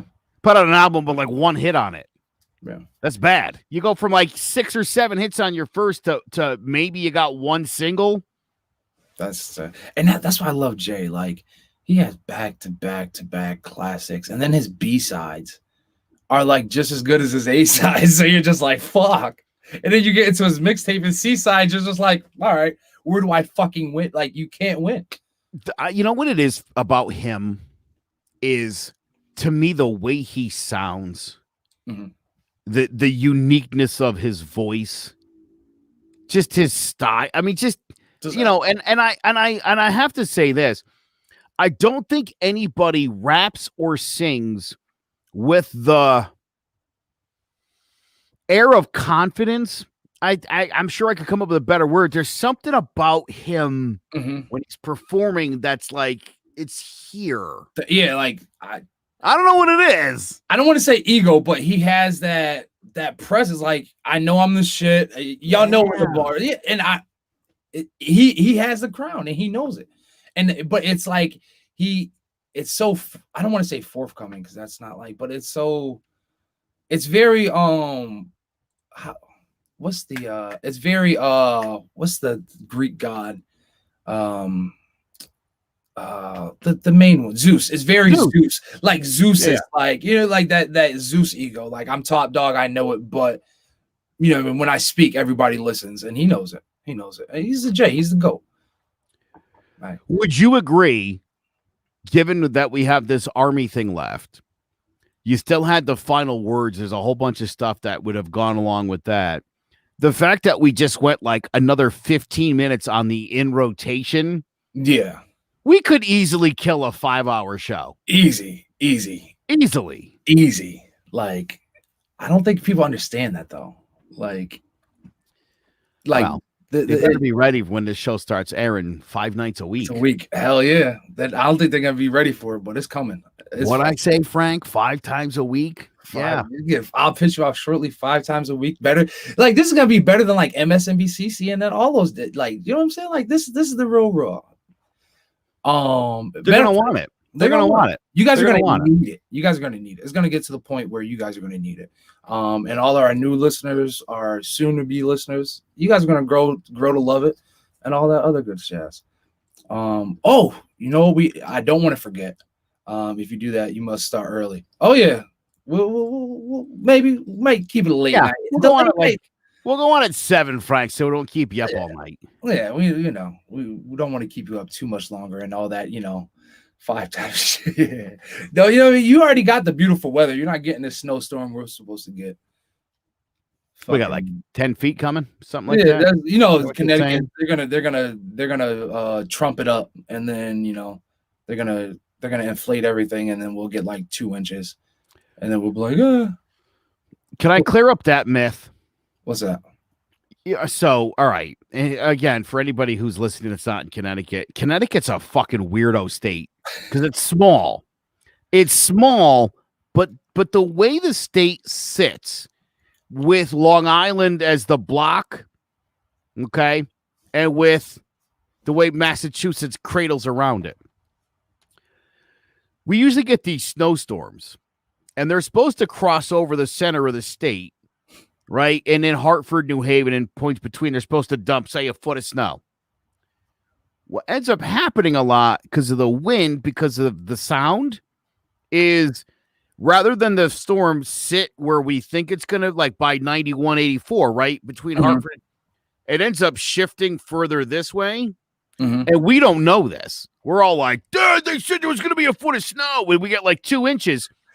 In places like Griswold, oh yeah, they get buried for like a week, and we're like, fuck those weather guys. Wrong again. The people at Griswold were like, fuck those weather guys. Yeah. The snow ends up falling. It just never ends up falling where we expect it to fall in Connecticut. And I feel bad because there's a lot of meteorologists on TV in the state are friends of mine. They're good dudes, and I'm always like, you guys suck at your job so much. They're like, they're the only job where you can lie and it's okay. They literally have a fucking radar that tells them what the weather's going to be in 4 days from now, and they still fuck it up. That's amazing. That's why I was like, I can never get it. Like, you guys are supposed to be like pinpoint Doppler, and y'all suck every time. I wouldn't use words like pinpoint. You know what I mean? Like the guaranteed weather, like, I back off those sorts of like guaranteed kind of words. I put their like their weather tracking in the same percentage as like batting averages. Like that's where I put it. Like it might be a low number, but you know, you start getting into like the triple threes, you know what I'm saying, the 3-4s, not too bad. Yeah. Not too bad.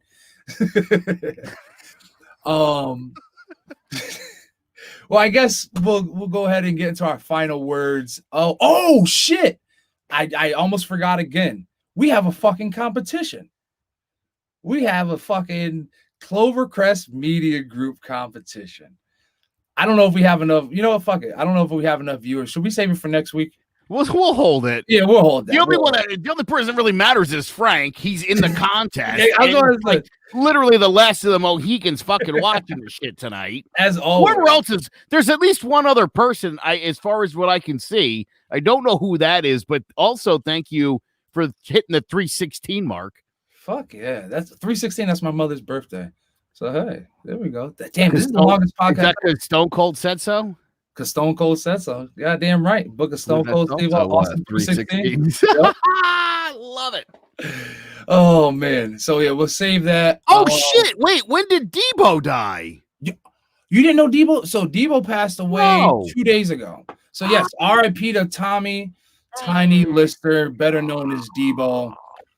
Unfortunately, he passed away, I believe, 2 days ago at the age of 62. Oh, from COVID? Yes, from COVID symptoms. Apparently, well, he had COVID before.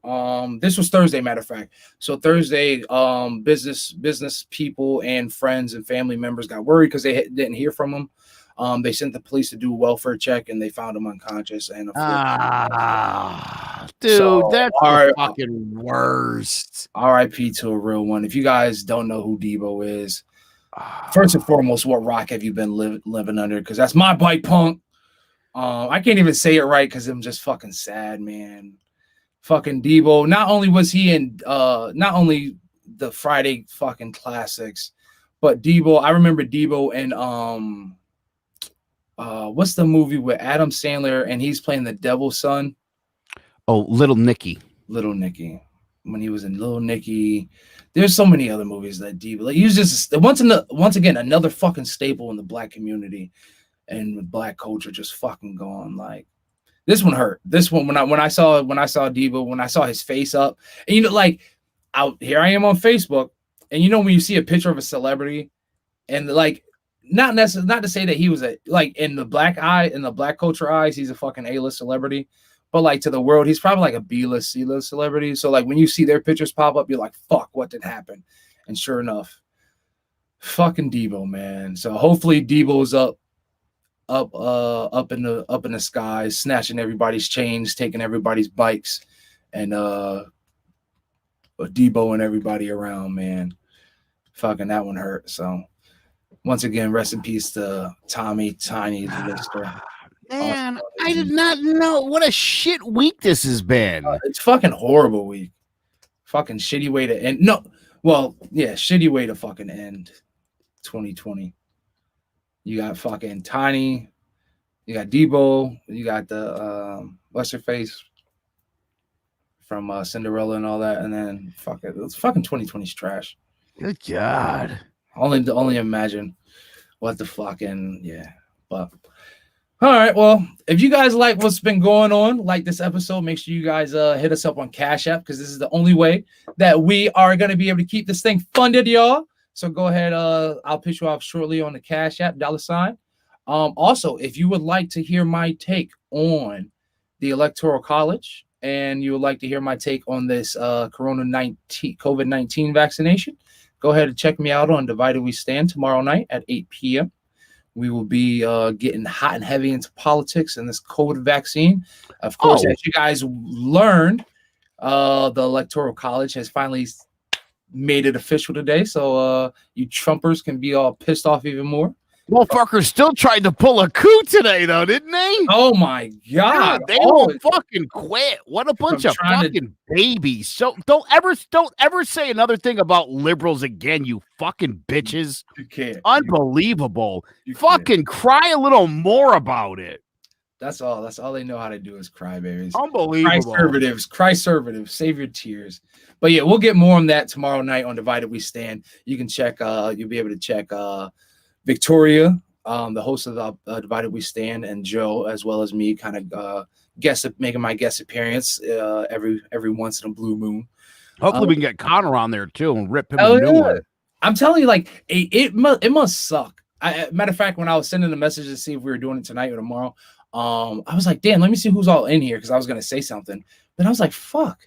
There's really not that many more people left in that fucking message to even dig around. And it must really suck to be a conservative. I have not heard shit from like a lot of the conservatives. Like my boy Chris, he's been fucking quiet. Chris has been fucking quiet. All these fucking conservatives are fucking done.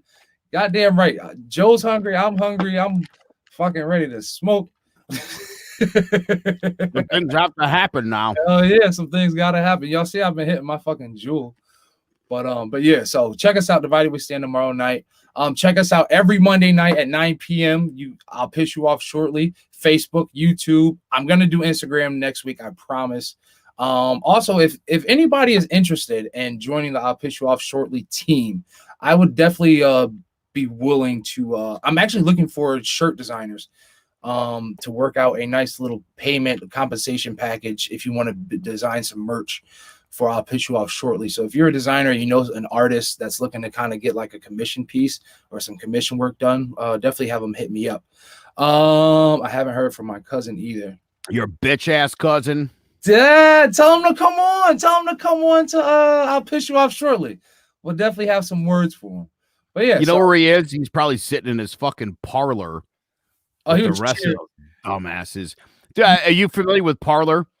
Mm-hmm. They've all left social media and joined a new site called Parler. Yeah. And basically it's like a giant circle jerk. And now some of the other people on Parler are like, this like not owning the libs sucks. Because it's all we're just sitting here screaming at each other and nobody gives a shit. Fucking stupid. Yeah, see, when you don't have liberals to give a shit, that's what you get. Yeah, just sitting around in a giant circle jerk talking about Donald Trump. Facts. And it was even. Did you see when Florida casted their when their electors voted? They were cheering. I was like, you guys know you guys lost. Like this is just a formality. You fucking idiots. Also, I love that the Attorney General stepped down right after California certified Trump. Fucking idiot. And they said he didn't get fired. The fucking timing of that. Like, say Ben Roethlisberger throws an interception, Rob, in the AFC Championship game against KC. Pittsburgh loses. KC goes out of the Super Bowl. And after the game, the team releases Roethlisberger, and Mike Tomlin goes, it had nothing to do with this game or that throw. Oh, that throw. Okay. Really? All right. Because it just feels like the timing sort of, I don't know.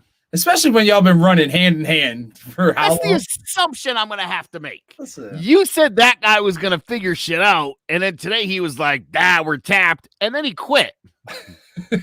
After he met with you. A great meeting, by the way. A really positive meeting between these two brilliant minds. Heck yeah. Well, if you guys want more of that content, and if you guys actually want to hear me dog Joe Biden for the first time ever, definitely pay. Well, that's got to start, Rob. Yeah. I've got some gripes already. Rob, he hasn't even been inaugurated. He literally just got in today, and the honeymoon is over, isn't it?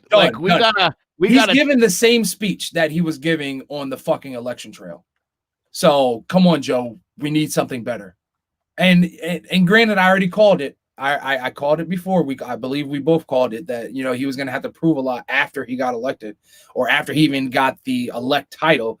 And right now he's just giving us bits and pieces of the same speeches, just broken up and moving forward. So Biden, I'm in your ass tomorrow, bucko.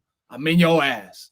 Other than that, make sure you guys go follow I'll Piss You Off Shortly on Facebook and YouTube at I'll Piss You Off Shortly.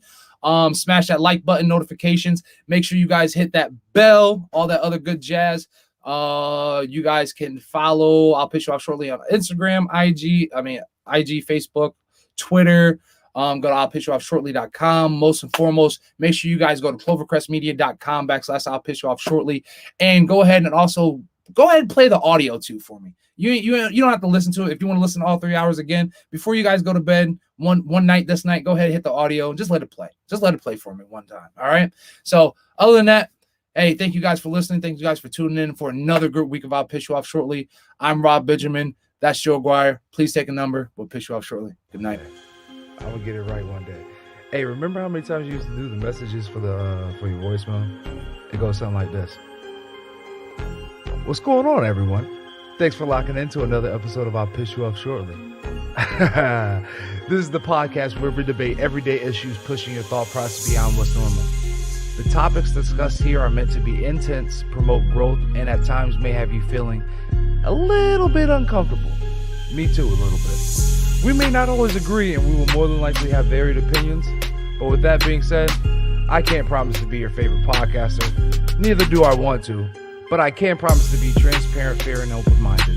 So please, if you think you've got the stamina, passion to debate, analyze, and challenge the normal, please take a number. I promise you, I'll piss you off shortly.